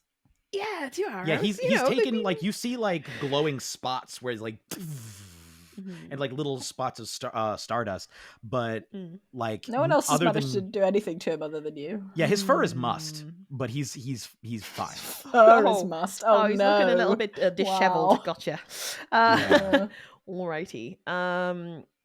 Okay. I guess she's going to just kind of use all of her movement to follow because she hasn't got any other idea what to do. There is another way. I mean, you haven't played a druid before, so I'm gonna throw this out. If you want yes. something that gives you more speed, you could try wild Alright. shaping into something, with a Yeah, I higher forgot that I speed. could actually wild shape into stuff that's not stars. Right, you're right. That's a thing that I'm able to do. Yeah, I'll wild shape into something. Okay. A bird of sorts. Yeah. I You think. can't wild shape into a bird at this level. What Okay. is your limit? 1/4? Yeah. Yeah, A half? 1/4. Oh no, half, yeah. But no flying Yeah, speed. I no think you could flying turn speed. into a we will say you could turn into an antelope. An antelope? That's like, Antelope buddies. yeah. You could Be an absolutely turn antelope into an with me. antelope. They're Y- fast. They're yeah, super antelopes are fast. really, really fast. As fast Okay. as cheetahs. Yeah. Yeah, Really? we'll say that you Cool. have a 50-foot movement speed. Sounds good. So you can use your action to turn into the into Yeah. the antelope and then just Movement and yeah. Okay, cool. Yeah, she is going to she gets oh wait a minute. I have to use half my movement to get off the floor. So she does that. And then she'll kind of look up at this big leopard thing and be like, I know what to do. I'll turn into something that looks even more like prey. And so she wild shapes into an antelope and scurries off 25 feet. There's one roll that needs to be determined here, to determine what, because it's going to be Chui's turn next. I'm going to. This is a big roll. He gets his roar weapon back on a 5 or a 6. He got a 5 last time. If he rolls a 5 or a 6, he can hit you again with it, and then it's possible your concentration drops. Sure. Let me see. This is fine. He rolled a 1. So he does not get his weapon back. And wild shape isn't concentration? No, but entangle is. Nice. So you just want to keep that's... him pinned there. That's what I was hoping. If you guys are just taking off running, I think entangle lasts for like a minute. So that's a lot of rounds of running. Yeah. I will say that as Shamini's character, as you are running and like you're carrying how are you carrying Nzito? Is it like under the arm? Is it like you have his arms draped around your neck? Is it like you were carrying him over the threshold? Like, what are we looking at? How are you carrying him? I'm thinking with the yoink, that it was sort of started off as like an arm and around the waist, and it's sort of in that kind of position where like theoretically he could be running, but I've yoinked him so fast that his feet are hitting the ground, and I'm pretending I'm just helping, but actually I'm just carrying him. Every few steps he sort of drifts back and bounces, like his feet bounce off the ground again. Yeah. Love that. Yeah. And he's just going like as you're being carried, as you're carrying him. I think it's not too long before you hear and an antelope just straight speeds next to you. Does the antelope have markings that it would identify it as Juji? I think so. I think because antelopes have like the stripes, right? They have stripes? They can have various markings depending on the kind of antelope. We'll say it's I don't know. We'll say it's a gazelle. It should be a pronghorn because they're the like second fastest after the cheetah, I think. Okay, I was going to say Thompson's gazelle, but you know what? Let's go pronghorn. Actually, wait, are pronghorns American? Pronghorns are American. Yeah, they are American. Yeah, I think Get them out of here. Black buck or how about a Thompson's gazelle? Pretty fast. Yeah. Gazelles are pretty fast. Yeah. That's a gazelle. We'll say that you have they have black stripes on their sides and on their faces. So maybe would those be like the color of your normal like starry colors? Yeah, I think so. Well, I wonder if they would just be like the normal. Yeah, they'd be normal like gazelle colors, but they would be constellations for sure. Like, oh, cool. Yeah. That's really, really cool. So you have these black like constellation images on your sides as you're running past. I think Nzito seeing you like running would be like, I think she's got the right idea. As he's being do you guys continue running for the rest of the minute, I guess, until you're able to get. All right. Unless Nzito wants to do his tree thing, but let's get away first. Can Nzito ride on me like I'm a steed? Thompson's gazelles. How big is a Thompson gazelle? I mean, they're both pretty small. Small. I'd let you at least carry Enzito. Yeah, and yeah. Just Enzito works, yeah. And then I'll trot alongside Shamini's character, just like looking up at them, just like. Yeah, you're definitely having to work hard because these things are not real big, but you're having to work very hard, and he's just like as you're running. Anything for Enzito. I think as you're running, Shamini's character, you have this moment of like you have a flash again of this Swala man throwing the crates out of the way and like preparing to swing down, and I think as he's like doing this, you realize there's an exit behind you, like the alleyway continues, and you hear there is a crowd gathering behind you. If you run, you could go and try and slip in like amongst them, or you could try and stay and fight. What do you do in this memory? Do you stay and fight this guy, or do you take off running? Oh, I'm so thematically torn by the ties between the past and the present. I think in the memory I run, and that's got to be what I'm thinking of as I'm just charging down this ravine with Enzito on a gazelle. You tried to stand your ground this time, which I think is character growth, like, yeah. He takes a swing at you. I think as you like take off running, he takes a swing at you, and though he doesn't hit you, he absolutely obliterates the yam that you were like carrying with you. Just no, not the yam! Splatters. And yam goes everywhere, but as it flies up in his face, he's like and stumbles back, leaving you just enough of an opening to take off. And as you're running, leaving this guy behind you, you hear him yell out, "You've robbed me for the last time, Reth!" As you disappear into the crowd. Like, as I'm like running in real life and then just suddenly come back to it. And, like when you're just sort of like subconsciously, like my body is still doing the running, even though my brain was somewhere else entirely. Mm-hmm. And I just exclaim like, "Oh my gosh!" as I'm running, and then realize I don't have any breath. Yeah. And Zito's like, "Yes, it's incredibly frightening. We were in grave danger." What? Oh, yes, that too. Just keep running. As you like reach the end of the minute, I think Enzito is like, "Okay, here's a good spot." And he runs over to a tree, once again whispers a prayer. And Juji, I think you've seen this. You have not seen this before. This is like the first time for you. Like the tree like hollows out and opens up. And he says, quickly, we must hide ourselves, lest we fall victim to Chewie yet again." And you go and hide. Freaking gazelle. What did gazelle say? Yeah. I think I'm pretty sure that wild shapes you can like speak common, can't you? Can you speak common when you're in a wild shape? No, it's just the sound of the animal. Okay, that's fine then. Because I was like, am I just not speaking common when I definitely can? Okay, that's fine then. You understand common? Yes. You don't speak common. And Zito turns to you, Reth, and is like, "Perhaps it is simply due to my unfamiliarity with this particular being, but its cries are most distressing."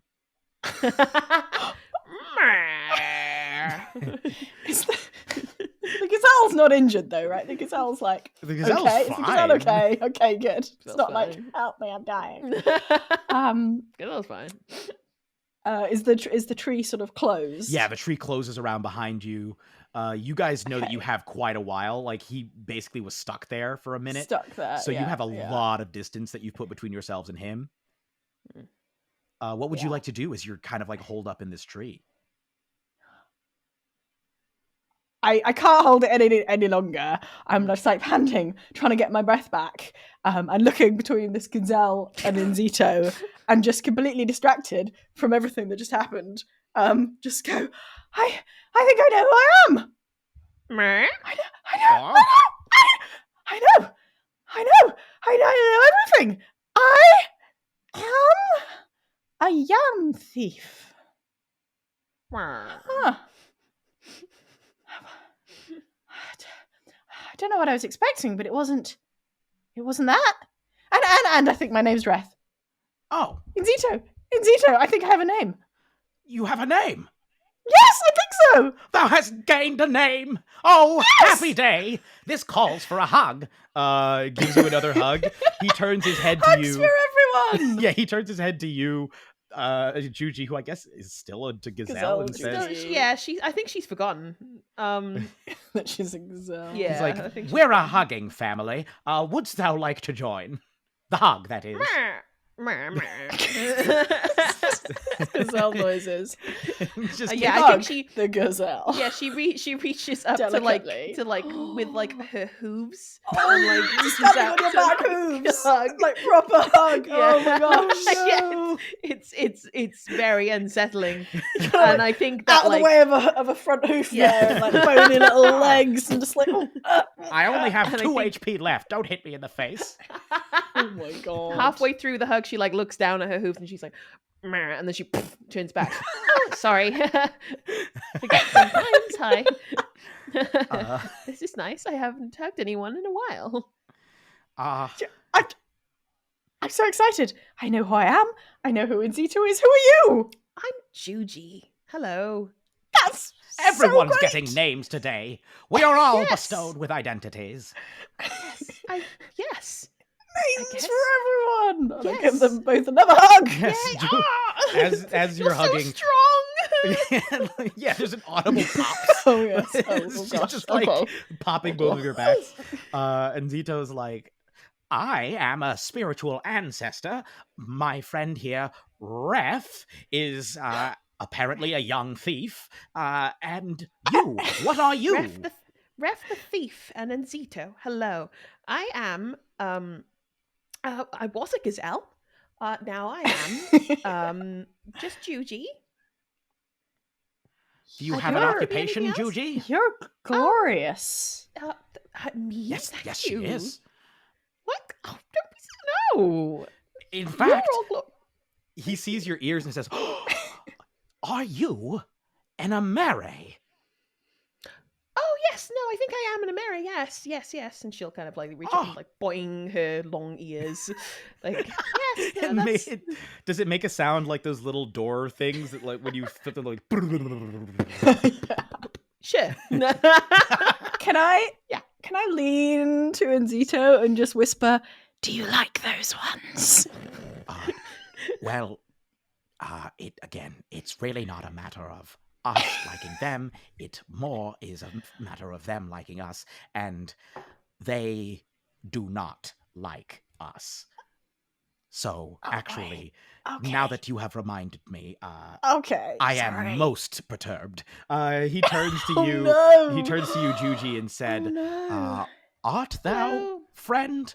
We have traded hugs, and so it feels as though we should be friends. But art thou truly a friend?" How do I need to prove that I'm a friend?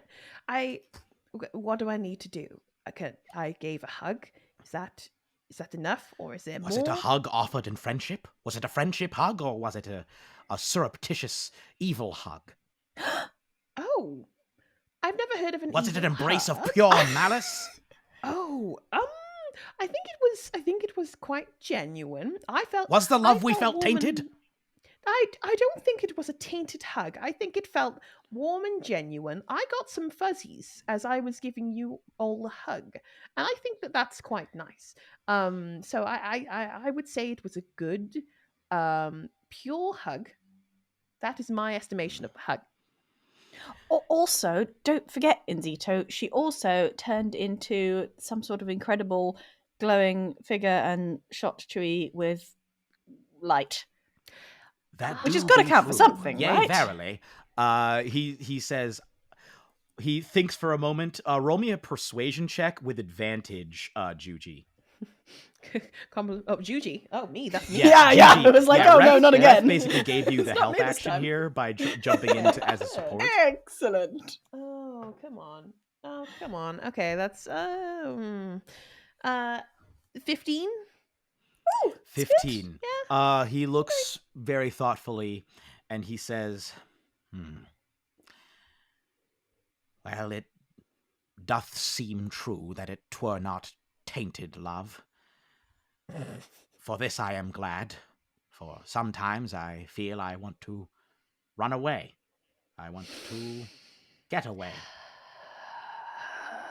I feel like there's a song there. Just sort of like turns away and just starts like he takes out the little whistle that you Reth have seen him use a number of times. This is like a little tiny handheld whistle that he just blows into the opening of.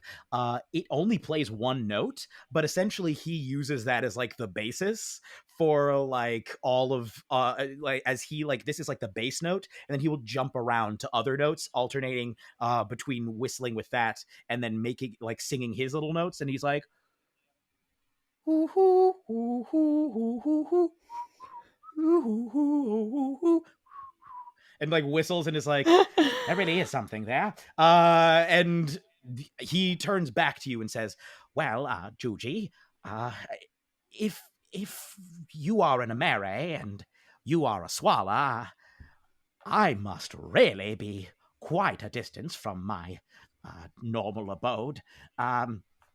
I must say, as wonderful as it is to meet what I hope is another friend, it doth concern me that we are that I am so far from where I began, and that we feel no closer to finding you, Reth. What a wonderful name to you, Reth. Yes, a place to go. Tell me, Juji, were you heading in any particular direction? No. I tend to wander, which is kind of how I got into the run-in with the big beast.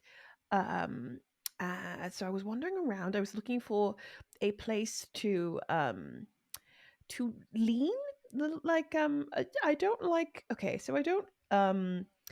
I kind of, just kind of lean against trees or other kind of more somewhat comfortable thing. I don't want to lay down, you see, because then I will fall asleep. So I just lean in places where I can. So I'm up for going anywhere. Doth thou Really? not normally slumber? I try to avoid it as much as I can. Is this a Where cultural possible. thing or something that is peculiar to you? No, this is You just must excuse me, and, I have not met an Emere in quite some time. And if you like look a little closer, you can see that her eyes are like almost blood red from just like sleep deprivation. Just like, oh yes, no, no, I'm good. I'm good. I just I need to have the spirits around to give me a nice dreamless slumber, and I don't like to bother them all the time. So yeah, so I just kind of try to get in kind of micro naps where I can just kind of like, oh, well, that's a good thing. Just blink for a long time, Yes. So thou art so sleep deprived that thou doth lose consciousness with little to no warning for short amounts of time, whilst thou art leaning against a variety of objects? Well, okay, here's the thing. Losing consciousness, that will take you into closer to the dream state that I spoke about before. Did I speak about that before? Basically, we want to avoid the dreams, is what I'm going for. So yes, I am extremely sleep deprived. Yes. What do you dream about? Oh, nothing good. Nothing good. Okay. Do you ever dream while you're awake? Do you ever just... Can you dream while you're awake? She looks terrified. Well, in my culture, we do refer to a practice known as daydreaming, although... Oh, God! She crumples over. She's like, oh, no. Does she have, a micro-nap in between sobs? Oh. But if it doesn't happen to you, then I'm sure it's fine. Are you? Hello? Yes, I'm fine. If it doesn't happen to you, I was just wondering that if you haven't had this, then it's probably fine. Oh yes, probably fine. I sometimes there are visions that permeate my psyche while I'm awake. Is that? You mean like your somewhere, but then suddenly you're sort of somewhere else. Let's go with that. Sure. Why not? Yeah. Yes. Okay. Very Looks confused, convincing. like, I don't know. Maybe I just want to fit in. Yeah, you see Zito looking around saying, Aw. "Yes, I doth experience these too." Yes, no, of course. And he seems to good. smile as if he's like, "I fit in." Reth is like, this is normal. Excellent. We are all normal. Yeah, all of us having sudden and unpredictable breaks with reality when we suddenly view ourselves being somewhere else. Look at us. What a lovely cracked up bunch we are. Juji shakes Another round of hands with hugs? Anzito, like she's accepting an award, like He shakes both of your hands. He's like, he turns Quite. to you, just hugs Reth. joins in on the hug, like, yes. A Another single round tear of rolls hugs. down Hugs all Juji's around. cheek. Aww. Yes. He looks at all of you and says, "Now, with considering the degree of the run-in that we just had with Chui, I do suspect that he will be stalking the area for perhaps the rest of the day and perhaps through the night. It might be best for us to stay hidden here for at least the night, and then Juji, perhaps we can talk about our next move now that you have joined us for the time being. This is, I must am I allowed confess." To, can I be with you? Or do you? Yes, though you do Yes. terrify me deeply to my core, and I Okay, am, right, that's fine. yes, not But in anything a that you friendly, have done. cool way. Look, I've had No? bad experiences in the past. It's not about Okay. you. This is not Right. a you thing. This is sort of a me problem. I've Okay, sort so of come to realize a lot of these may be more me problems. Yeah, Some of the projecting time. upon me because of the your prior experiences, right? Yes. I thought it was the whole turning into a star. But no, okay. No, that was amazing. I thought that was great. Oh, good. Okay, It that's was fine. then. wonderful, stupendous. Thou Right. art truly a marvel. Thank you. But yes, though thou dost terrify me to my core, I would, especially considering that Reth doth appear to trust thee, it would please us most thoroughly for you to spend the night with us, such as it were. There are plenty of spots to lean. We are in a tree. Oh, yes. Oh, this is prime lean spot. Oh, this is a prime lean spot. I'm very excited lean for this. real estate as far as the eye can see. Oh, yes. Oh, I've hit the jackpot today. Thou didst thou say that thou require spirits in order to slumber without fear? Yes. No, it's a red letter day for Juji when I bump into a spirit who has the time to just pop me into a dreamless slumber. It's a good day for me. Or a good night for me. Well, I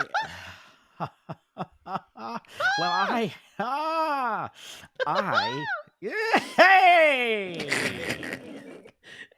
Reth starts laughing too. In a confused way. A couple of the spirits start to chuckle as well. Like the spirits have started to gather and they're like looking at each other. Good laugh. After like 5 minutes of everyone just repeating like,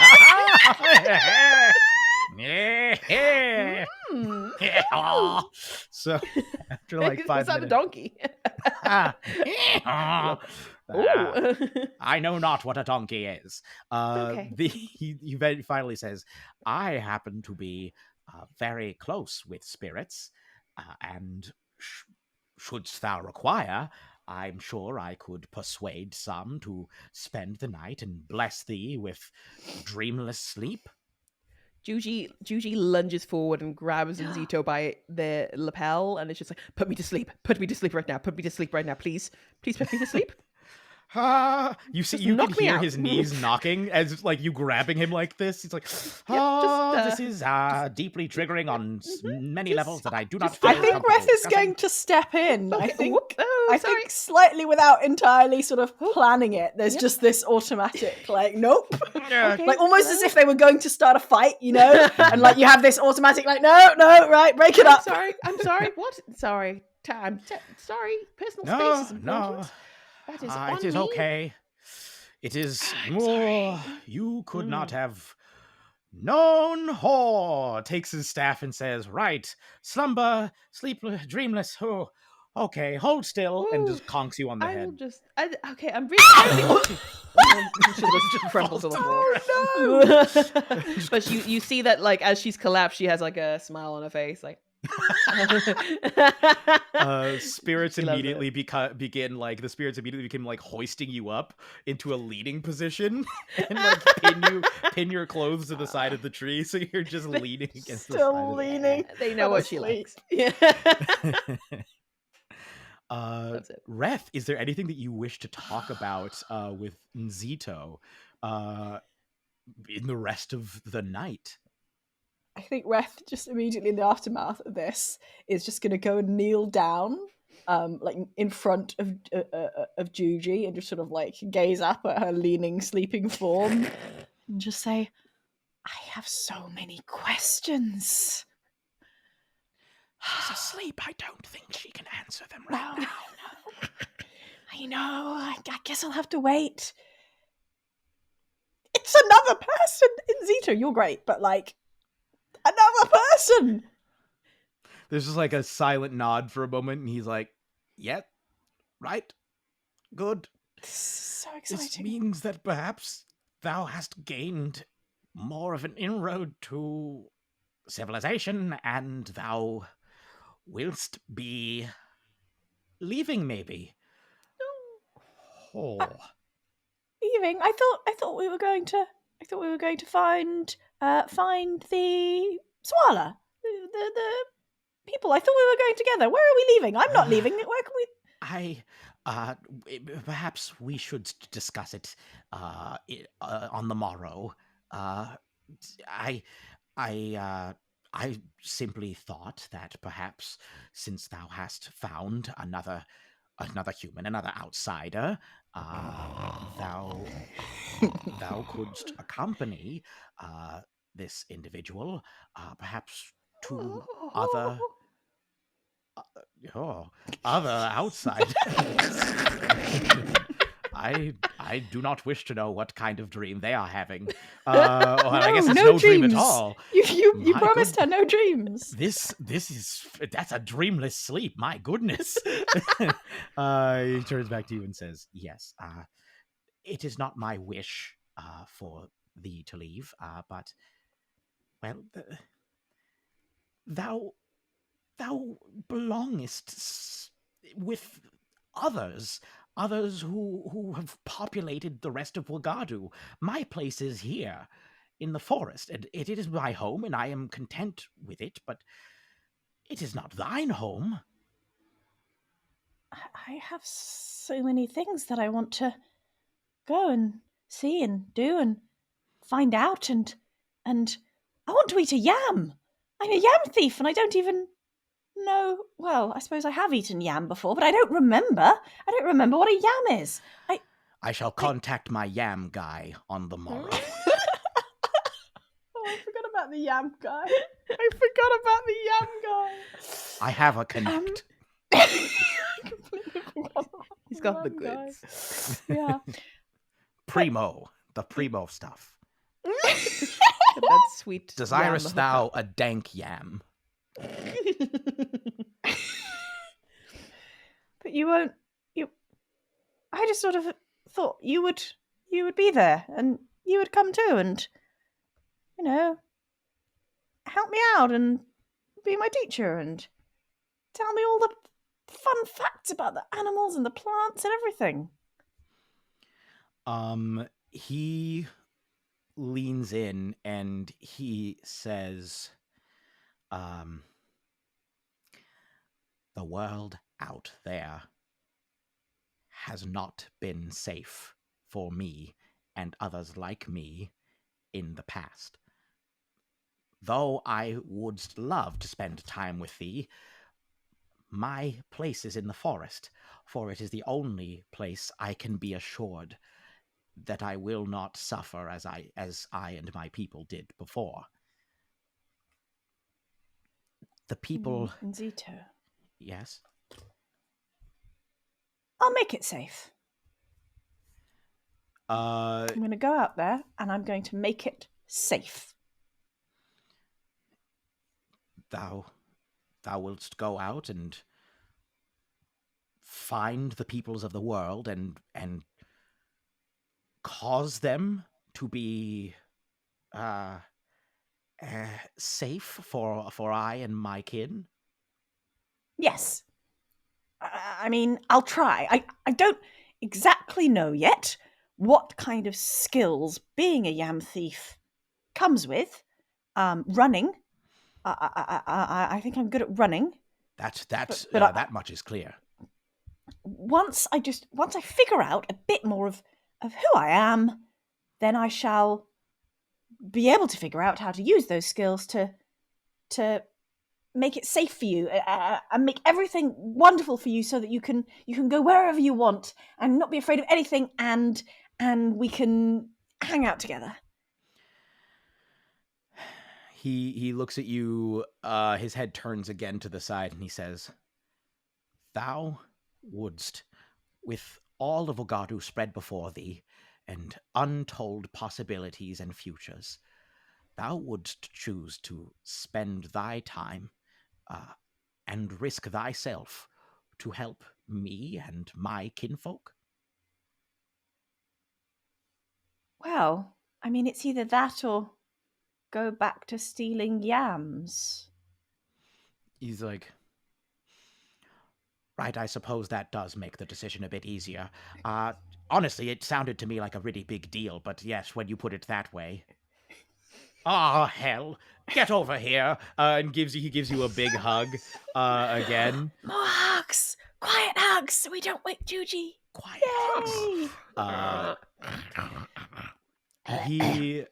He gives you a very tight hug, and then he leans back, and he once again holding you by your upper arms, just looking at your face, and he says, I have never been fortunate enough to have children.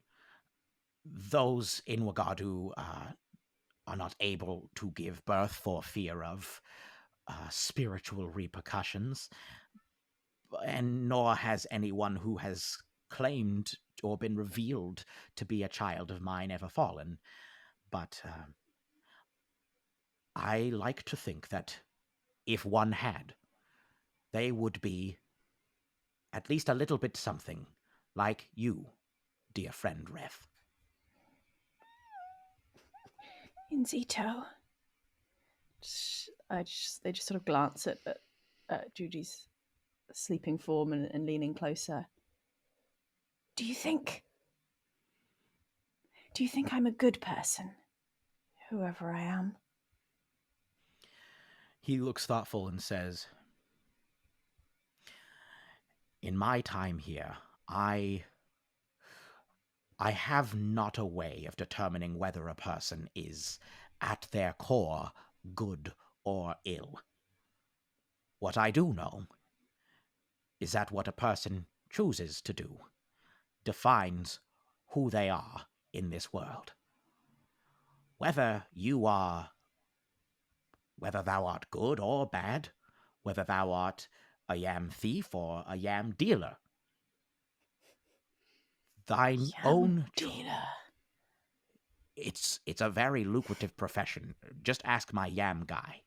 I need to ask your yam guy. I need to know more about the yams. Oh dear. "But regardless of what thou mightest be inside, what other people will perceive of thee is how you treat them.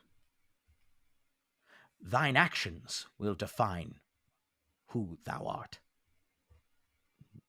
Not necessarily what thou thinkest on the inside, because what thou thinkest on the inside will be borne out one way or another through thine actions. I shall consider my actions very carefully and try and study them in order to figure out who I am on the inside. Thanks, Unzito. You are welcome, my friend Reth. I got a name. He's like, I know Got it's the a name. coolest. You guys like That's kind so of like cool. excited together. Yeah. And then he's like, but it's very late. I must say, I am extremely tired and still in a great deal of pain. My ears, such as they are still ringing. Should we bed down for the night? Yes, of course, yes. And I think Reth sort of realizes they do sort of like ache all over, and like it is pain, but then it feels familiar, and I think they're just sort of like stretch and sit with those feelings and those aches for a while, moving before going to sleep. And as all of you fall asleep on the inside of this tree, you occasionally hear the padding steps of Juji as he stalks outside around the area. You sleep through the night until the next morning you are awoken by shouts. And that is where we will end this session. What? Yeah. Yeah. Oh, wow. What a time. What a time that was. What will happen next? Yeah, what a time to be alive.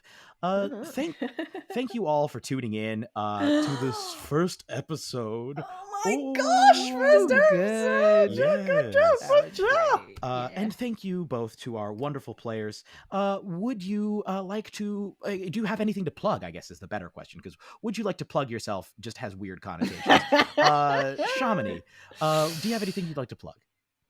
I would like to plug my other ongoing streaming campaign at RP Geeks D&D on the socials. We do D&D, but we have science, and there was so much science in today's episodes. We have like the speed of various animals. We have like the fish, like the fishing method, like where you're like knocking out the fish. As a zoologist, I was very excited. So yeah, check that out at RP Geeks D&D. Nice. And is there any place you'd like people to follow you on the socials? I'm on Twitter at Bundell. Mostly on the Twitter. All right. Cool. I mean, I'm going to follow you, so that's one guarantee. Hey, Liv, what would you like? Do you have anything that you'd like to plug? Myself. You can find me over on air. Really? We're Okay. back to that again. Yeah. Okay. Tune in for the over video, on folks. Twitter at Does Dark Magic. Nope. At Does Dark Magic. And I mean, if you are watching the video format of this, why not go ahead and subscribe to us here at the Three Black Halflings YouTube channel. Subscribe, like, tell your friends. Yeah. Hit the bell as well. Maybe leave a like, leave a comment. Yeah. Do all the fun For stuff. the algo. Do it for the algo. Appease the algorithm, please. Yes. And I am Jeremy Cobb. I was your dungeon master, your very neighborhood dungeon master. You can find me at Jeremy Cobb 1 on Twitter. That's Cobb with 2 B's and the number 1. I also just started an Instagram again, but I don't really post pictures and I can't remember what it's called. If I can remember, I'll say it in a future episode. I was temporarily so excited. I was like, oh, an Instagram with no pictures, and he doesn't have access to it. Yeah, I cannot remember what the name is. I'll No one look can it up find it. soon. Excellent. Peas. Sounds fantastic. Cannot wait. So yeah, that's it from us here at Three Black Halflings. Thank you all so much for tuning in, and tune in next time for episode 2 to find out what all those shouts were about. And there are so many mysteries already, so many mysterious aspects. I think that's it for us. So long, Shire folk. So long, Shire folk. Fare thee well. Yes. You got to say so long, Shire folk, though, Shamini. You're part of the Oh, crew. do I? Yeah, you got to say so long, Shire folk. Oh. So long, Shirefolk. That was a Headgum podcast.